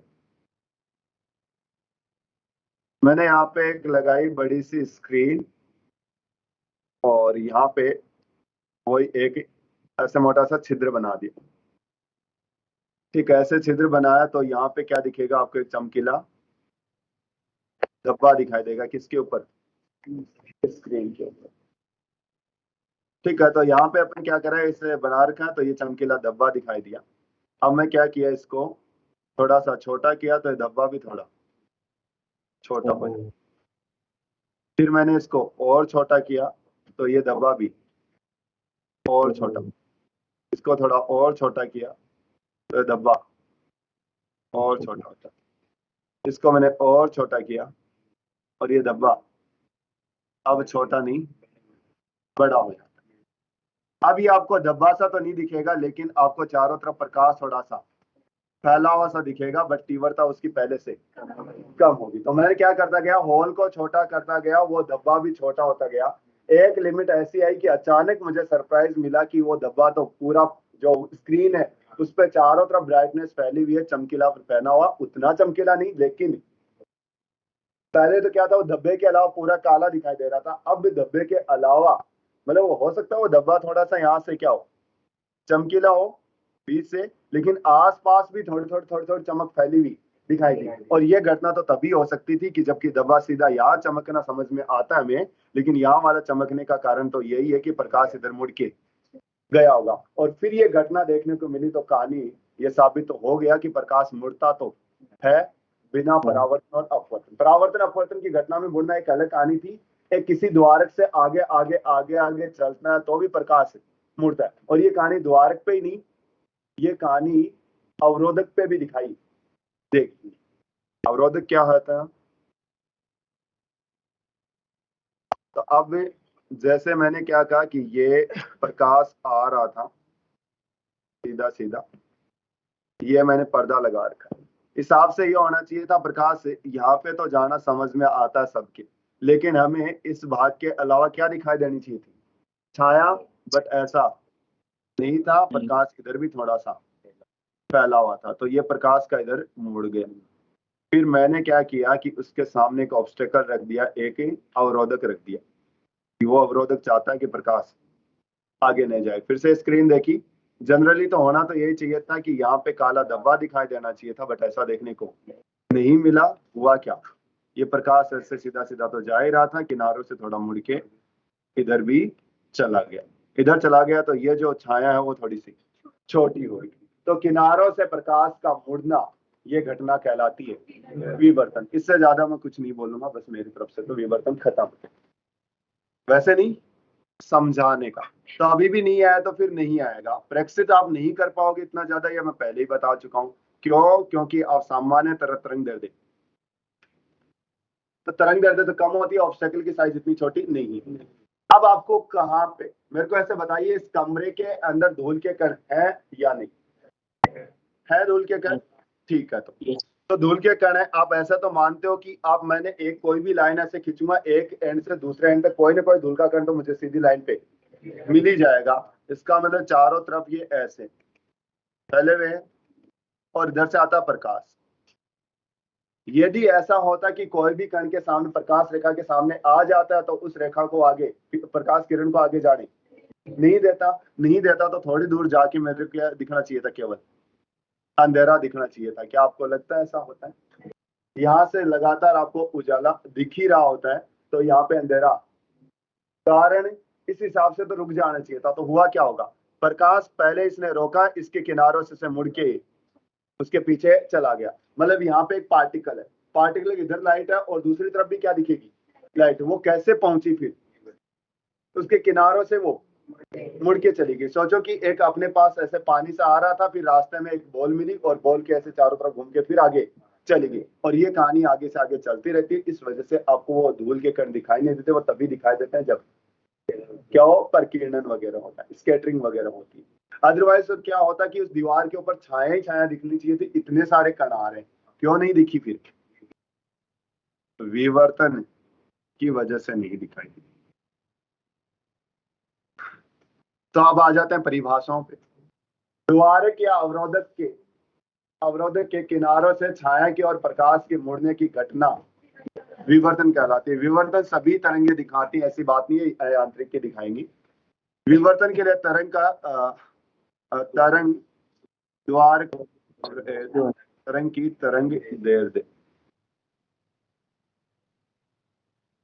तरंग दैर्ध्य द्वार के अवरोधक के आकार के तुलनीय होनी चाहिए। मतलब तुलना करने लायक हो उससे, चाहे थोड़ी बहुत ऐसे कम ज्यादा हो सकती है, लेकिन ऐसा ना हो कि बहुत ही ज्यादा और बहुत ही कम हो। इसीलिए ध्वनि तरंगों की घटना, विवर्तन की घटना आपको आसपास देखने को मिल जाती है, क्योंकि ध्वनि तरंगों की तरंग दैर्ध्य मीटर कोटि की होती है, जबकि प्रकाश तरंगों की माइक्रो, जैसे अपने प्रकाश की बोलते ही है 600 एंगस्ट्रॉम, मतलब 6000 7000 एंगस्ट्रॉम वगैरह। ये आई और ये ऐसे इसका मुड़ना, ये आई और इसका इधर मुड़ना क्या है? विवर्तन। विवर्तन थ्योरेटिकली अपन दो टाइप से पढ़ाया जाता है आपको, एक तो फ्रेजनल का विवर्तन और एक फ्रोनहोफर। दोनों ही साइंटिस्ट है अपने अपने नाम से। फ्रेजनल वाला कहता है कि स्रोत और पर्दे के बीच की दूरी थोड़ी कम होनी चाहिए, परिमित होनी चाहिए, और यहाँ पे दूरी अनंत होनी चाहिए। तो ये परिमित वाली घटना अपन नहीं पढ़ते, होती है लेकिन अपने सिलेबस का हिस्सा नहीं है। तो जब स्रोत जो प्रकाश उत्पन्न कर रहा है और जो पर्दा उन आसपास होते हैं, तब तो कहते हैं फ्रेजनल विवर्तन की घटना देखने को मिलेगी। विवर्तन ये दोनों में, लेकिन समझाने का तरीका। और दूसरे में फ्रोनहोफर, तो अपन जो पढ़ेंगे वो इसको एक्सप्लेन कर पाएंगे, ये भी आपके लिए काफी डिफिकल्ट साबित हो जाता है। बीच बीच में मैंने लेंस लगा के उनका कारण बता देता हूँ कि अनंत बनाना है मुझे, तो अनंत बनाने के लिए रेखाएं कैसी होनी चाहिए? प्रकाश के समांतर। तो समांतर बनाने के लिए मुझे लेंस ऐसे रखा कि स्रोत लेंस के फोकस पे और फोकस से गुजरने वाली प्रकाश किरणें परावर्तित अपवर्तन के पश्चात समांतर हो जाती। ये समांतर पूर्ण आया, काम हो गया। अगले वाला लेंस किस लिए लगाया? अगले वाला इसलिए लगाया क्योंकि प्रकाश आपका फैलता तो कॉमन सी चीज है, वही तीव्रता है, और वो तीव्रता आगे जाके थोड़ी कम हो जाती है। हमें वो पैटर्न अच्छे से देखना है, तो अपन कहेंगे ना सभी की सभी प्रकाश किरणें एक साथ इकट्ठी गिरेंगी, तब जाके वो धब्बा थोड़ा सा ज्यादा चमकीला, तो लेंस लगा दिया जाता है। ऐसी बात नहीं है लेंस में यही गिरेंगी, वो ऐसे भी जा सकती हैं, क्योंकि सबकी सब फोकस प्लेन पे इकट्ठी होती। कहाँ इकट्ठी होती है? कि फोकस प्लेन में यदि स्रोत रखते हो तो परावर्तन और अपवर्तन के पश्चात समांतर जाता है, और समांतर आता पुंज परावर्तन और अपवर्तन के पश्चात फोकस प्लेन में कहीं पे भी प्रतिबिंब बनाता। फोकस प्लेन क्या होता है? ये लेंस है, फोकस तो जानते ही हो। अब इस फोकस को रखने वाला एक लंबवत तल जो है उसको क्या कहते हैं? फोकस तल। ये आपको आदत ऐसी पड़ी हुई है कि सबकी सब प्रकाश किरणें फोकस में मिलती है, ऐसा नहीं है, फोकस तल के अंदर मिलती है। जैसे ये है, ये कहाँ मिलेंगी? फोकस पे मिल जाएंगी, लेकिन ऐसे आने वाली प्रकाश किरण ऊपर जाके मिलेगी, तो फोकस तल में कहीं पे भी मिल सकती हैं। तो अपन क्या, इसकी थोड़ी सी तीव्रता बढ़ाने के लिए अपन फिर से क्या लगाया? लेंस लगाया। ये कहानी आपको समझ में आनी चाहिए कि विवर्तन क्या है, विवर्तन कब होता है, विवर्तन कैसे कैसे होता है, विवर्तन के कितने प्रकार हैं। फिर फ्रॉनहोफर में अपने पास ये जो लगा रखे लेंस, इनका क्या मतलब है? पहले वाले लेंस का समांतर बनाना और दूसरे वाले को एक साथ इकट्ठा करके तीव्रता को बढ़ाना। बाकी का कोई खास काम नहीं है आगे वाले लेंस का। अब विवर्तन की जो घटना पढ़ते हैं उसके लिए अपन पढ़ते हैं क्या? प्रयोग के नाम पे एकल छिद्र विवर्तन। तो होता क्या, चाहे चाहे तो व्यतिकरण हो चाहे विवर्तन हो, दोनों में ही क्या होता है? तरंगों का अध्यारोपण होता है। इसलिए थोड़ी सी घटनाएं एक दूसरे से मिलती जुलती सी होती हैं, तो कंफ्यूज ना हो जाओ, इसलिए हमने बनाया कि द्विछिद्र प्रयोग व्यतिकरण की घटना के लिए बनाया गया था, और एकल छिद्र प्रयोग विवर्तन की घटना। दोनों के अंदर तरंगों का अध्यारोपण ही होता है, बस मोटा मोटा फर्क ये है कि विवर्तन के अंदर बहुत सारी तरंगों का अध्यारोपण होता है और वहां पे केवल अपन दो का ही पड़ा। ठीक, अब आओ जरा, ये हमने लिया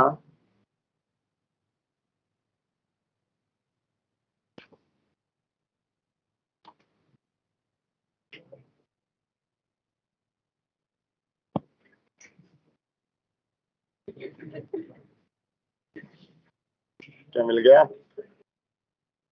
है? बातें कर रहे हैं। अच्छा, इसके पीछे मुड़ के तुम दोनों विवर्तन करा रहे हैं, मतलब इसको नाम दे रहा है। तो वो दो बात करते हैं तो यही काम करता है सुनने का ही। तू करे तेरे पास तो आंखें नहीं है, मुझे चश्मा नहीं है आज, वरना तुम देखने से भी ना रुके। तो तुम थोड़ी देर पहले पूछ रहे थे ना, वो ऐसे प्राणी होते हैं। वो देखने वाली बात चल रही थी, खिड़कियों वाली, वो ये करता है। ये तो एक दिन कह रहा था मैं, सूर्य मुझे वो बड़े वाले लेंस वाला DSLR खरीदना है। मैंने कहा फिर बोले मेरी आंखें काम दूर की इमेज से मुझे क्लियर देखनी है। अरे नहीं कह रहा था। अच्छा मान लो तेरे पास अभी रुपए आ जाए, ठीक है, पहली बार रुपए, पहली चीज क्या खरीदेगा? ईमानदार से बताना है सही। मान लो तेरे पास पैसे आ जाए, ठीक ठाक से पैसे आ जाए, मतलब ऐसा नहीं अरबों खरबों में, मतलब ठीक ठाक से आ जाए। ऐसे समझो कि तेरी जॉब लग जाए, पहली सैलरी आए, तो क्या खरीदेगा? गाड़ी खरीदेगा। वाह। तो क्या खरीदे? पैसे आते ही पहली चीज क्या खरीदे? अरे पैसे आ जाएंगे तो पहली चीज क्या खरीदेगा, ये पूछ रहा हूँ। कुछ नहीं खरीदेगा।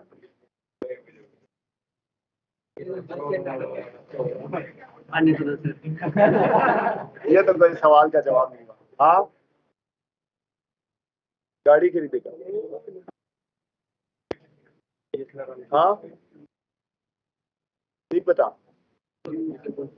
चलो विनोद, तेरे पास यदि रुपए आ जाए तो पहली चीज क्या खरीदेगा? ऐसे ऐसे नहीं कि साइकोलॉजी में नहीं, ऐसे जो तुझे ऐसा लगता है,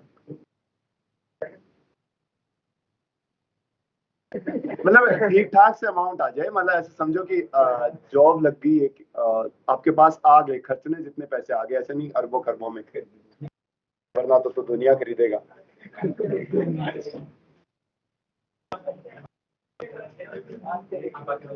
हाँ,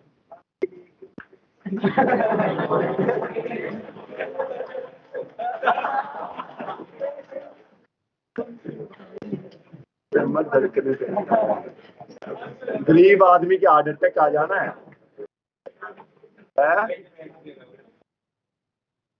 हाँ तो ऐसे, ये तो मैं बता रहा था, वैसे पता नहीं चलता ना, हादसे से पता चलो कितनी देर तेज तेज तेज चलता है। तो मेरे लिए कौन सी ऐसी गिफ्ट तो सस्ती आ जाएगी, वो तो अभी भी खरीद सकता है तू 150 रुपए में। इंतजार रहेगा इस चीज का, मरूंगा नहीं मैं तो जब तक पैसे आए। हाँ, पहली बार पूछूंगा कि कहाँ है वो महंगी वाली गिफ्ट। पक्का? ठीक है। चलो पिंटू, तेरे पास पैसे आ जाए तो क्या खरीदेगा पहली बार? ये तो कोई बात नहीं हुई।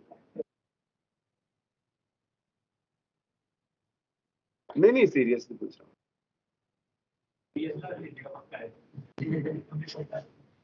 तो यही तो, तभी तो मैंने पूछा है, सोचा नहीं, तभी तो सोचने के लिए कह रहा हूँ।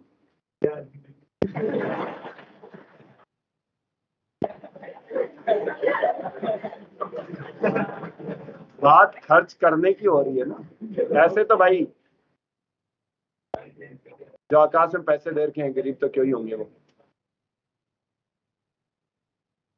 यार तो इतने पैसे थोड़ी ना आ रहे हैं, मैंने पैसे आगे खर्चने जितने, ऐसे आकाश खरीदेंगे, दुनिया खरीदेंगे है। मैं भी, मेरा ही मन कर रहा है रशिया खरीद लूं मैं। अरे नहीं, रशिया सब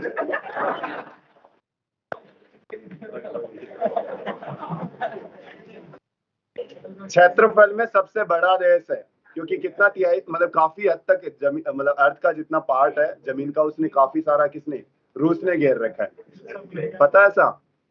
रूस को एक बार खुद की अमेरिका जमीन बेचनी पड़ी थी कि संभाल ही नहीं पा रहे थे इतनी सारी, तभी तो अभी देखो आज।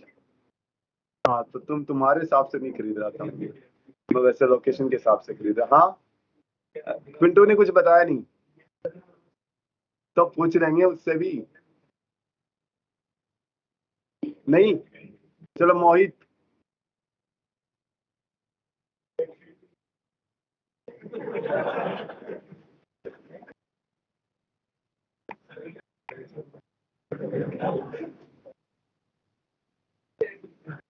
कुछ नहीं खरीदेगा। अमाउंट मैंने बताया ना, खर्च नहीं जितना आ गया यार अब इसमें।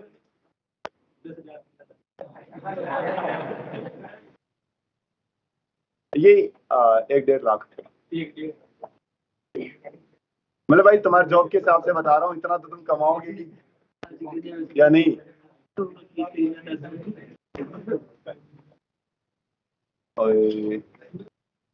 रहने दो। हाँ मनोज है। वैसे क्या तेरे को पूरा समुद्र खरीदना है ताकि पानी की कमी हो जाए तो वही पानी बेचा करूंगा।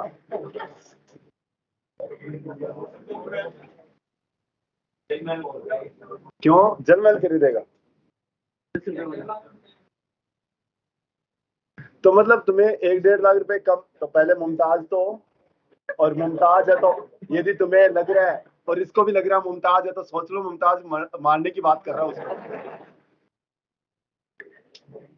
है मुमताज तुम्हारा तो कत्ल होने वाला है क्योंकि फिर दूसरी ढूंढेगा ही। हाँ मेरे पास तो आ रखे हैं, आ जाए तो क्या होता है? लोगों के दिल खरीदूंगा फिर मैं मेरे हिसाब से धड़काऊंगा उनको। मैंने कहा आज तो रुक तो धड़क, और आज तुम सब रुक जाओ, अकेला ये धड़केगा आज। है टूट जाएगा, कम धड़काएंगे टूटेगा कैसे? हाँ तो मेरे को कौन से दे रहे हो तुम पैसे? हाँ तो मैं कोई अच्छा मेरे को जवाब मिलता तो मैं देता उतने पैसे कि ले मैं देता हूँ। मैं ऐसे ही इंतजार कर रहा था, मैंने कहा कोई ढंग का सा इज्जत वाला जवाब आएगा तो अपन देंगे कि ले खरीद ले जा, जिले तेरी जिंदगी सिमरन जा जा जा। है बावड़ा धड़ी में भावना, तेरे पास पैसे आ जाए क्या खरीदे तू? गाड़ी मतलब इतने गाड़ियों का शौक चढ़ा पड़ा है जनता के, इधर ये गाड़ी खरीदे ये गाड़ी खरीदे ये गाड़ी खरीदे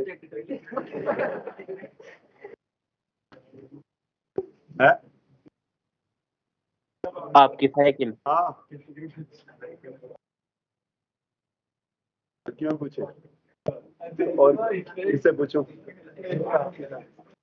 चलो ये बताएगा उसी से पूछूं, किससे पूछूं लड़कियों में? धनु बता। हैं तनिषा दीदी से, तनिषा दीदी बताएगी। है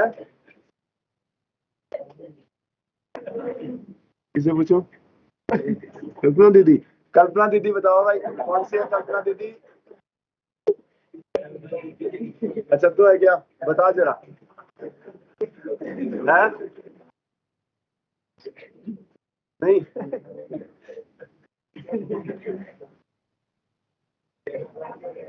ये कह रही है सर मैं तो ऐसे रोकने की डिवाइस खरीदूं जैसे ही वो स्टेपलर कर दे। चलो और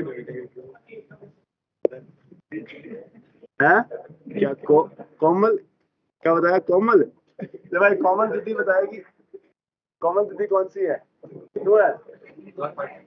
अच्छा तू है, अच्छा बता जरा। नीट का पेपर फिर चलो छोड़ो, तुम पैसे लायक हो ही नहीं।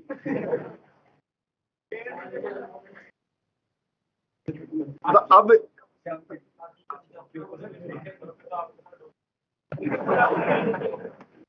फिर तो फिर तो नीट होने दे, इतने तो है अपने पास। नीट होने दे, फिर इतने तो है अपने पास। अभी बचा लूंगा मैं महीने 100 रुपए। हाँ क्या है, यहाँ डोलने जाना है बस। ऑटो लेंगे फिर उतर जाएंगे, ऑटो लेंगे।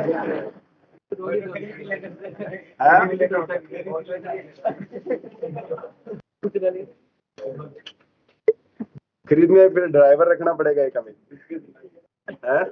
ये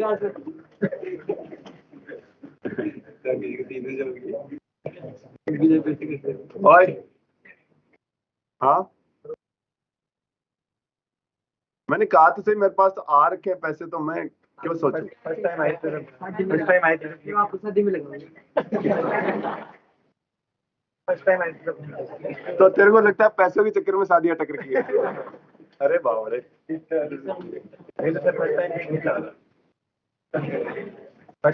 फर्स्ट टाइम मैंने खरीदा था।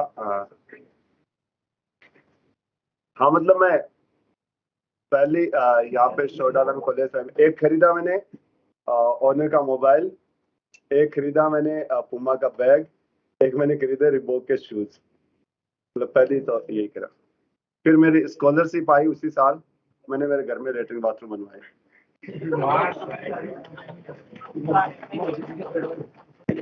नहीं, उस साल 2 बार हुआ था। मैं साथ के साथ जॉब करना स्टार्ट कर दिया था कॉलेज में, और उसी टाइम मेरी स्कॉलरशिप भी आ गई थी। हाँ हाँ, क्यों नहीं, 1.5 लाख में नहीं बन जाते? बन गए थे हमारे तो, गरीबों के ऐसे ही होते था। हाँ हाँ, फॉर्च्यूनर ये तो अभी खरीदी थी। ये तो काफी बाद में खरीदी है। ये तो किसी दोस्त को ऐसे पैसे दे रखे थे, हिसाब ही नहीं हो रहा था। 3-4 साल हो गई थी, यही नहीं पता कि कितने पैसे हैं, कैसे क्या हिसाब है। तो फिर कुछ कुछ पैसे लिए और फिर ये फॉर्च्यूनर ले लिए अपन ने। उनका ये दे तू है, बाहर तो लंबोर्गिनी खड़ी है।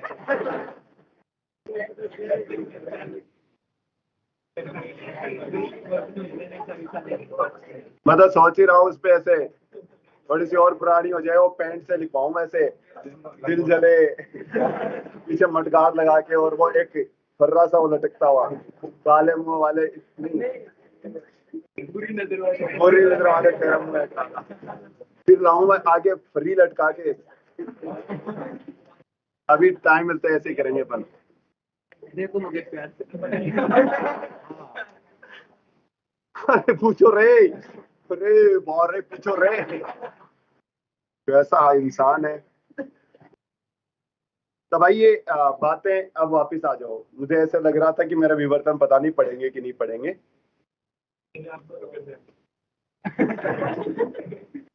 तो अब बात होगी, अब वापस फ्रेश हो गए होंगे तुम, मतलब दिमाग से।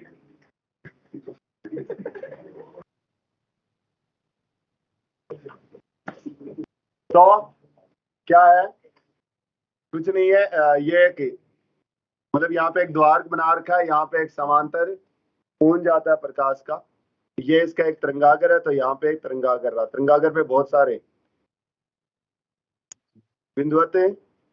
अपन हाइजेन की थ्योरी से अपन जानते हैं, हाइजेन ने क्या बताया था, जो तरंगागर पे एक प्रत्येक बिंदु रहता है, एक नए स्रोत की तरह व्यवहार करता है, वो नई तरंगिकाएं बनाता है। वो तरंगिकाएं एक दूसरे पर टूट के पड़ेंगे, अध्यारोपित होंगी, तो उस वजह से कहीं पे संपोषी, कहीं पे विनाशी, कहीं संपोषी, कहीं विनाश, व्यतिकरण की घटना देखने को मिलेगी। अब यह तो श्योर है कि कोई भी हो ऊपर वाले से सबकी सब समान समान समान समान दूरी तय करके पहुंचेंगे, तो आपको पता है केंद्र पे क्या मिल जाएगा, उचित मिल जाएगा। लेकिन आगे की कहानी में बड़ी दिक्कत आने वाली है। जैसे मैं बात करूं इस बिंदु की, तो इस बिंदु की यह अलग चला, यह अलग चला, यह अलग चला, यह अलग चला, इतने सारे अध्यारोपण एक साथ कराएंगे। जब वो 1-2 तरंगों का अध्यारोपण में आपको एक पेज भर गया था, तो इतने सारों का तो बहुत ही मुश्किल होने वाला है। तो या तो आप इसके मैथमेटिकल जो इसका ऑपरेशन है, काफी श्रेणी वगैरह लगती है, जो कि मैथमेटिक्स के बच्चे की बाहर हो जाता है आपस से। दूसरा तरीका एक एनालिटिकल मेथड होता है, केवल आप ऑब्जर्वेशन से बताएंगे, जैसे YDSC का अपन ने मैथमेटिकल से पहले ऑब्जर्वेशन से बताया था, वो तरीका मैं अपनाऊंगा यहाँ पे। तो क्या कर रहा हूँ कि इसकी साइज कितनी है, ए है किसकी, जो भी अपने पास द्वार बना रखा, द्वार का आकार कितना है, साइज कितनी है, ए है। इस पे बहुत सारे बिंदु स्रोत है, बिंदु स्रोत से अलग अलग तरंगिकाएं निकलेगी और उनके बीच में क्या होने वाला है, अध्यारोपण। अब मैं अलग अलग केस ले रहा हूँ। पहला केस देखो, पहला केस ले रहा हूँ कि मैं सामने की बात करूँ यहाँ पे, तो यहाँ पे बात करोगे तो कि जो तरंगे जा रही हैं वो ठीक सामने जा रही है, सामने जा रही है, तो यहाँ पे थीटा कितना हो जाएगा, थीटा का मतलब कोणीय की बात कर रहा हूँ, तो सामने गई तो थीटा क्या होगा, 0। तो यहाँ पे सबके सब बराबर बराबर चल के पहुंचेंगी, बराबर बराबर चल के पहुंचेंगी, तो क्या मिलेगा आपको, पथांतर 0, पथांतर 0 तो कलांतर भी 0, और यहाँ पे मिलेगा आपको उच्चिष्ट, और इसको कहेंगे आप क्या, केंद्रीय उच्चिष्ट। तो ये तो आपको ऐसे ही पढ़ना पड़ेगा।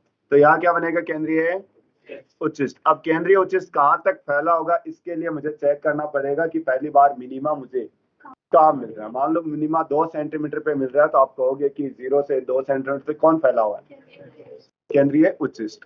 तो इसके लिए अब मैंने क्या किया कि ये तरंगागर पे बहुत सारे बिंदु थे, उनके मैंने 2 हिस्से कर दी। वही वाली बात है, अपन उल्टा चलेंगे, हम ये देखेंगे कौन किसका विनाश करता है। तो बचे हुए तीव्रता दिखा देंगे, तो विनाश करवाना, तो मैं इसके 2 हिस्से कर दिए, ऊपर वाले का a/2 और नीचे वाले का भी a/2। विनाश करने के लिए अपन वहां देखते थे ना, इस हिसाब से ये कौन कितना है, थीटा, फिर इसके ऊपर अभिलंब डाला, तो ये कितना आता था, a sin थीटा, मतलब d sin थीटा आता था। जब मैं इसका करवाऊंगा आपस में, तो ये कितना, तो मुझे क्या, एक तो इसको पकड़ना और एक इसको ठीक नीचे वाले को, कितनी दूरी है दोनों के बीच में, a/2 साइन थीटा का यदि विनाश कराना, पहली बार विनाश कब होगा, कहाँ पे, λ/2 पे, λ/2 पे, इसका मतलब विनाश हो जाएगा। तो a साइन थीटा बराबर लैम्डा पे मुझे क्या मिला, विनाशी, किसके बीच में, 2 बिंदु जिनके बीच की दूरी a/2 है, लेकिन ऐसे 2 ही नहीं है, फिर ये इससे ठीक नीचे और इससे ठीक नीचे, इनके बीच की दूरी भी, इनका भी आपस में विनाश होगा, इसके और इसका भी विनाश, और यहाँ से यहाँ वाले का विनाश।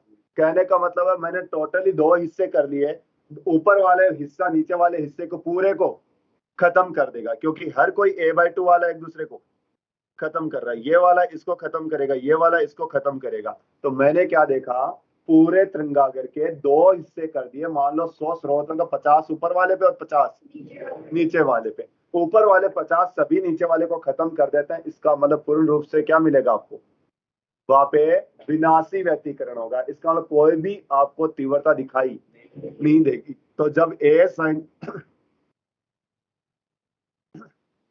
sin थीटा बराबर लैम्डा हो जाएगा, तो आपको तीव्रता मिलेगी 0। और ये कहानी पहली बार हुई है, तो इसको कह लेंगे पहला निम्न। लेकिन ध्यान रहे, यहाँ पे अपन सेकेंडरी वर्ड यूज कर रहे होते हैं बार बार, जैसे व्यतिकरण के लिए तो सेकेंडरी वर्ड यूज नहीं करते थे, यहाँ पे करेंगे। बोले तो प्रथम द्वितीय की निम्निस्ट। हालांकि इस पे ध्यान देना, आपको प्रथम निम्निस्ट बनाया कहाँ पे है, जब a sin थीटा बराबर लैम्डा पे। द्वितीय के बार बार लेगा जब जब आपके पास विवर्तन की घटना, आपको ये सेकेंडरी वर्ड मिलेगा या द्वितीय वर्ड मिलता रहेगा। तो द्वितीय का मतलब 2 से ना समझे। तीसरी चीज मैं क्या कर रहा हूं, अब इसको एनालिटिकली चलूंगा। अब इसके मैंने 2 की बजाय कितने हिस्से कर दूं, 3 हिस्से कर दूं, a/3, a/3 और a/3। वापिस मुझे क्या करना है कि विनाश करवाना, तो इसका और इसका विनाश करवाऊंगा,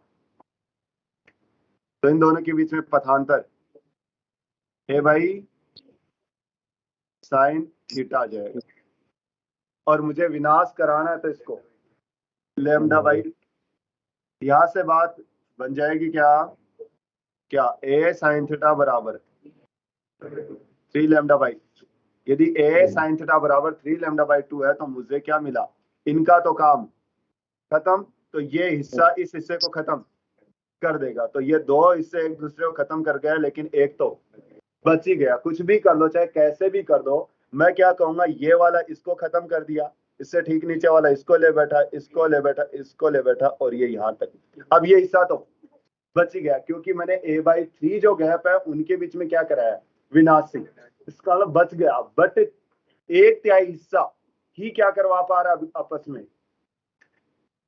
देखो कितने हिस्से थे, 3 थे, तो मैं क्या कर रहा हूँ 1/3 हिस्सा ही आपस में अब क्या करा रहा है, अध्यारोपण करा रहा, बाकी के सब खत्म हो गए। तो तीव्रता बनेगा तो क्या यहाँ पे 25, लेकिन उसकी तीव्रता बहुत ही कम होगी, जबकि व्यतिकरण में ऐसी घटना देखने को नहीं मिलती थी, सभी उच्च की तीव्रता सेम रहती थी।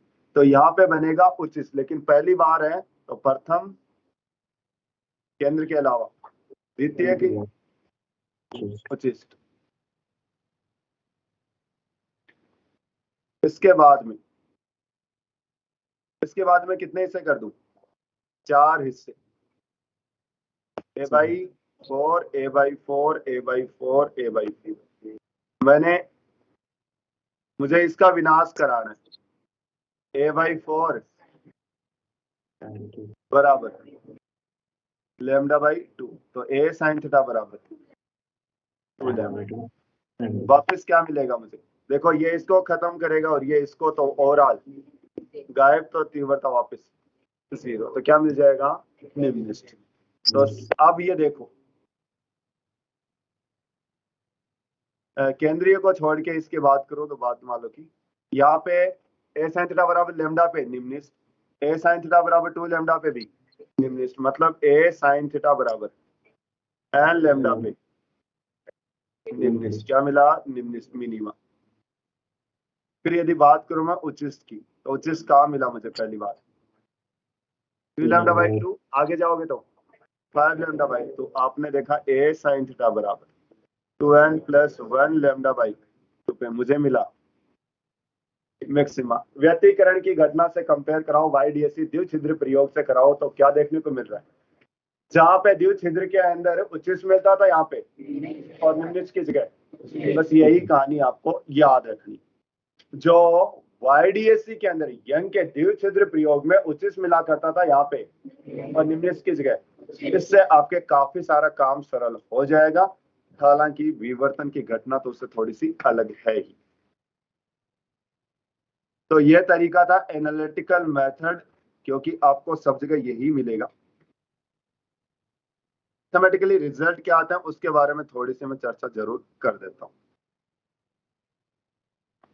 रिजल्ट ये आ रहा है, यहाँ सेंट्रल मैक्सिमम मिलेगी, तीव्रता I0 है, जो ये मैक्सिमम तीव्रता है। अब कोई भी बिंदु P जहां से कोण कितना बना रहे हैं थीटा, वहां होगा I बराबर I0 sin β/β का होल स्क्वायर। ये रिजल्ट मिला, लेकिन बीटा के सवाल बन गया, बीटा क्या है, बीटा आ जाएगा पाई a sin थीटा बाई, मतलब बीटा की value pi a sin theta by lambda है, तो आप कहोगे I कितना आएगा sin β/β का होल स्क्वायर। ये आपको तीव्रता मिलेगी, मैथमेटिकली प्रूव्ड है। अब अपन इससे भी थोड़ा थोड़ा आपको कंपेयर कराऊंगा। जब मैं कह दूं कि थीटा बहुत छोटा हो, मतलब कहाँ की बात कर रहा हूँ, ओ की, थीटा बहुत छोटा है, 0 की तरफ है, तो बीटा भी 0 की तरफ। आपको पता है थीटा बहुत छोटा हो तो sign beta almost beta, beta से बीटा, तो क्या बच गया I0, तो आपको क्या मिलेगा I0। और ये मैक्सिमा, इसको कहेंगे सेंट्रल मैक्सिमा, बोले तो केंद्रीय उच्चिष्ट। चलो अपन बात करते हैं इसकी। तो ये अभी प्रूव कर दिया मैंने, a sin थीटा बराबर लैम्डा पे पहला निम्नलिखित बनेगा, तो ये तो एनालिटिकल मेथड हो गया जिससे अपने काम हुआ। चलो इससे इधर देखते हैं क्या करना था मेरे को, तीव्रता को 0 करना है। तीव्रता को 0 करना है तो या तो 0 पे होगी, लेकिन 0 पे तो अपन ने देखा केंद्रीय उच्चिष्ट। इसके बाद में 0 कब होगी 180, तो बीटा की वैल्यू पाई, तो बीटा की वैल्यू पाई कर दो। देखो पाई करो, a sin थीटा बराबर लैम्डा पाई से a sin थीटा बराबर, यही मैंने यहाँ कंडीशन लगाई क्या, देखो देखिए यहाँ पे a sin थीटा बराबर लैम्डा, एनालिटिकल मेथड से भी यही आ रहा है, ये किया अपन ने, तो a sin लैम्डा किया, तब क्या मिला आपको, पहली बार निम्नलिखित, तो इसको प्रथम द्वितीय तो इसलिए लगाया, तो प्रथम निम्नलिखित मिला। उसके बाद में मुझे क्या चाहिए मैक्सिमम। मैक्सिमा कब मिलेगा, इसके अलावा यहाँ पे मैक्सिमम मिलेगा, तो बीटा की वैल्यू π/2, π/2 करो जरा,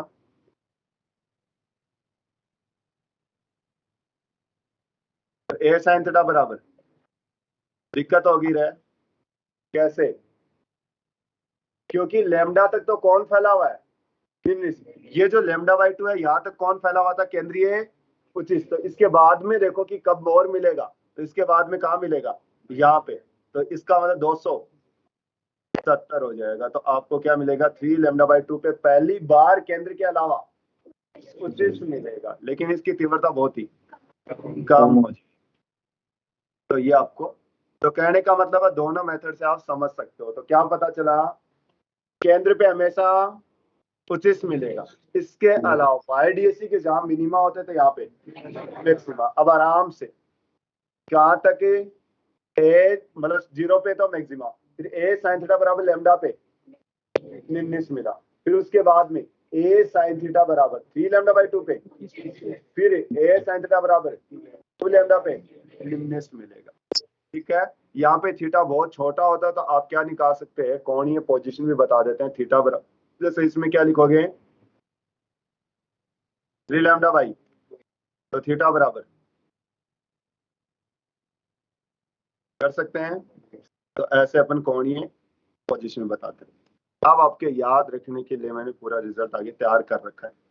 विवर्तन, केंद्रीय उच्चिष्ट, इसके अलावा द्वितीयक निम्निष्ठ, और कहने का निम्निष्ठ और केंद्रीय उच्चिष्ट A sin थीटा बराबर 0 पे मिल रहा है तो कोई बात नहीं। अब मैं पहले निम्निष्ठ पे आता हूं ताकि काम खत्म होगा। A sin थीटा बराबर, यहाँ पे n की वैल्यू 0 नहीं रखेंगे क्योंकि 0 पे आपको कौन मिल रहा है, निम्निष्ठ मिल रहा है, सॉरी वो केंद्रीय उच्चिष्ट मिल रहा है।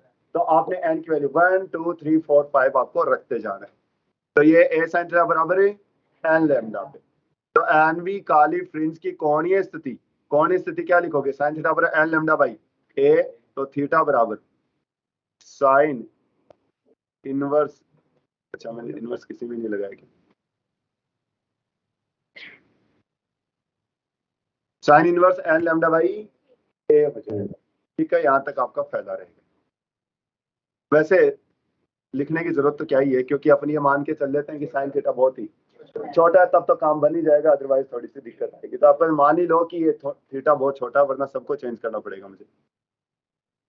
फिर कोणीय फ्रिंज चौड़ाई देख सकते हो, पहली कहाँ मिलेगी, λ/a पे, दूसरी मिलेगी, अंतर कितना हुआ, इसका मतलब कोणीय फ्रिंज चौड़ाई λ/, और रेखीय निकालना हो तो आप d से गुणा कर दो। कैसे, ये बीटा चाप, ये काम करेगा त्रिज्या, बीटा बराबर कौन गुणा, समझ में आ रही है, तो मल्टीप्लाई किससे कर दिया, d से। और यहाँ पे लेंस लगा रखा तो ये d किसके बराबर, फोकस के बराबर, λ/f/d हो जाएगा। d लिख दो या चाहो तो a कर दो, क्योंकि यहाँ पे द्वार का आकार अपने a सभी जगह मेरे को फिर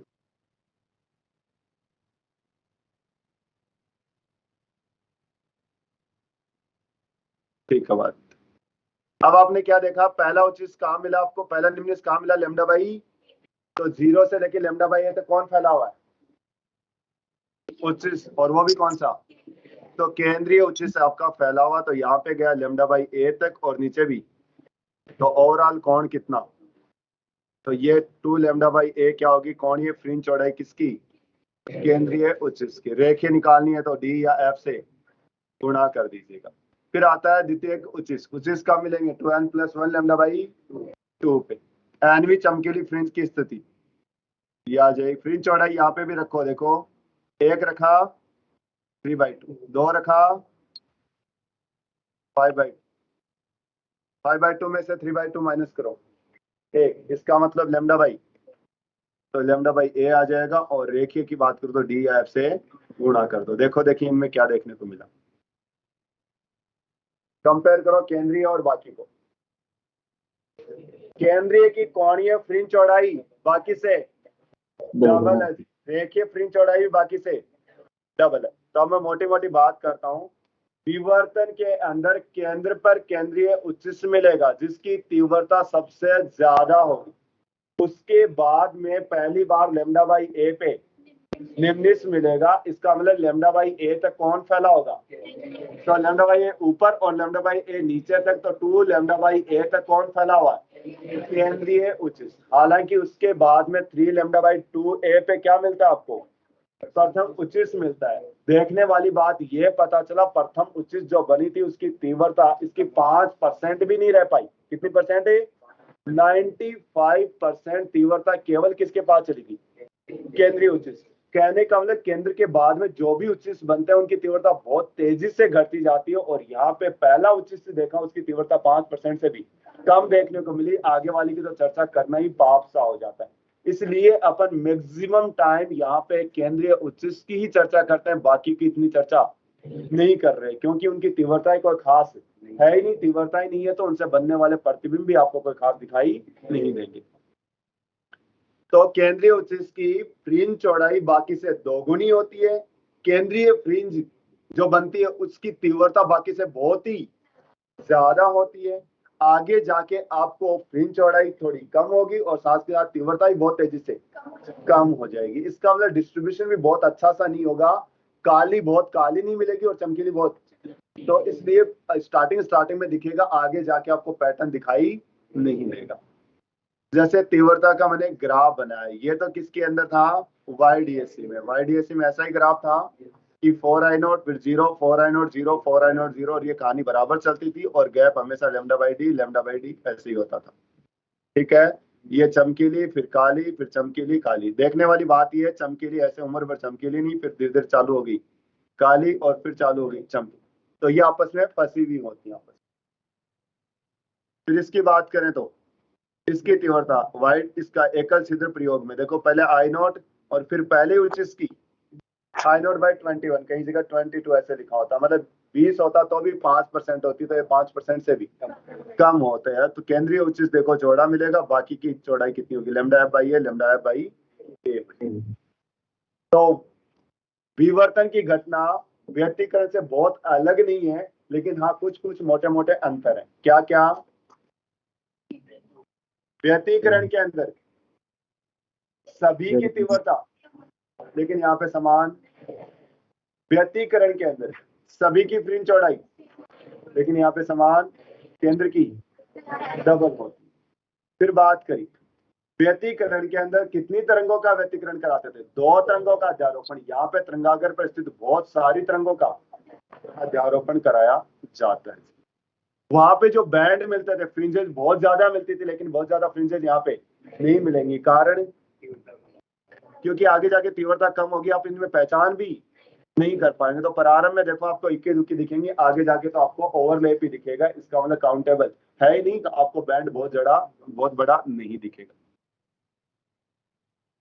तो विवर्तन की घटना तभी प्रक्षित होगी जब तरंग दैर्ध्य द्वार के अवरोध के आकार के लगभग बराबर हो। यदि बहुत ज्यादा और बहुत कम हो तो ये प्रक्षित नहीं कर पाएंगे। हालांकि रेडियो तरंगों का विवर्तन पहाड़ियों के चारों ओर भी हो जाता है, क्योंकि उनकी तरंग दैर्ध्य बहुत ज्यादा होती है। एक्स किरणों का विवर्तन क्रिस्टल से भी हो जाता है, मतलब क्रिस्टल के अंदर एक्स किरणें पार करवाई जाती है, तो ऐसा नहीं कि आगे अवरोधक है तो रुक गई, नहीं, वो जगह देख देख के आगे पीछे चली जाती है। क्यों? क्योंकि इनकी तरंग दैर्ध्य काफी कम होती है। जबकि अपने पास दृश्य प्रकाश की तो तरंग दैर्ध्य 700 मतलब 7000 8000 एंगस्ट्रॉम में 5000 6000, लेकिन ये तो 1 एंगस्ट्रॉम 2 3 4 5 6 100 एंगस्ट्रॉम। इसीलिए अपन क्या होता है, क्रिस्टल का स्ट्रक्चर चेक करना तो कैसे कर सकते हैं अपन? एक्सरे से, क्योंकि एक्सरे पास करवाएंगे, जहां जहां जगह मिलेंगी मुड़ती जाएंगी तो आपको खाली जगह वगैरह की जानकारी दे देगी। क्रिस्टल समझते हो ना? बाहर से तो अपने को कोई भी, मान लो एक पेन है तो मैं ऐसे देखूंगा तो आपको कैसा दिखाई दे रहा है? पूरा ठोस, ऐसा लगता है कि कोई भी जगह इसमें नहीं होगी, लेकिन इसके अंदर बहुत छोटे पोर्स तो शायद होंगे ही। तो वही है, लकड़ी देख लीजिए, लकड़ी में तो आपको नहीं लग रहा होगा, आपको नहीं पता लकड़ी में पोर्स है। ठीक है, मोटा मोटा डिफरेंस की बात करूं, ये मल्टीपल वेव की वजह से होता है, ये 2 की वजह से होता है। इसमें सभी समान तीव्रता की होती हैं और इसमें समान तीव्रता की नहीं होती। इसमें काली ऑलमोस्ट काली होती है, लेकिन यहाँ पे काली की भी तीव्रता थोड़ी बहुत होती है। इसमें λ/d होता है, लेकिन इसमें बीच वाली डबल की होती है। इसमें नंबर बैंड गैप, मतलब जो बैंड बनते हैं, फ्रिंजेस बनती है, काफी ज्यादा होती है, इसमें बहुत ही कम होती है। ये होते हैं सभी की सभी बैंड जो होते हैं समान दूरी से फैले होते हैं, लेकिन ये समान दूरी पे नहीं फैले होते। साफ साफ दिख रहा है केंद्र वाले की डबल। सोच के तो यही था आज की पूरा हो जाएगा, पता नहीं। तो अब इसमें एक तो विभेदन क्षमता बची है और एक डॉपलर का प्रभाव। मतलब आपके मॉड्यूल के यदि क्वेश्चन की बात करो तो टोटल मिला के 5-6 क्वेश्चन है टोटल मिला के। तो 5-6 के अलावा पूरा चैप्टर खत्म हो गया। अभी थोड़ा झिल जाओगे तो मैं फ्री कर रहा हूँ, लेकिन आप जितना मॉड्यूल निपटा लीजिए, क्योंकि अगली क्लास में अगला चैप्टर खत्म हो जाएगा, फिर अगली क्लास में एक और हो जाएगा, अगली क्लास में एक और हो जाएगा।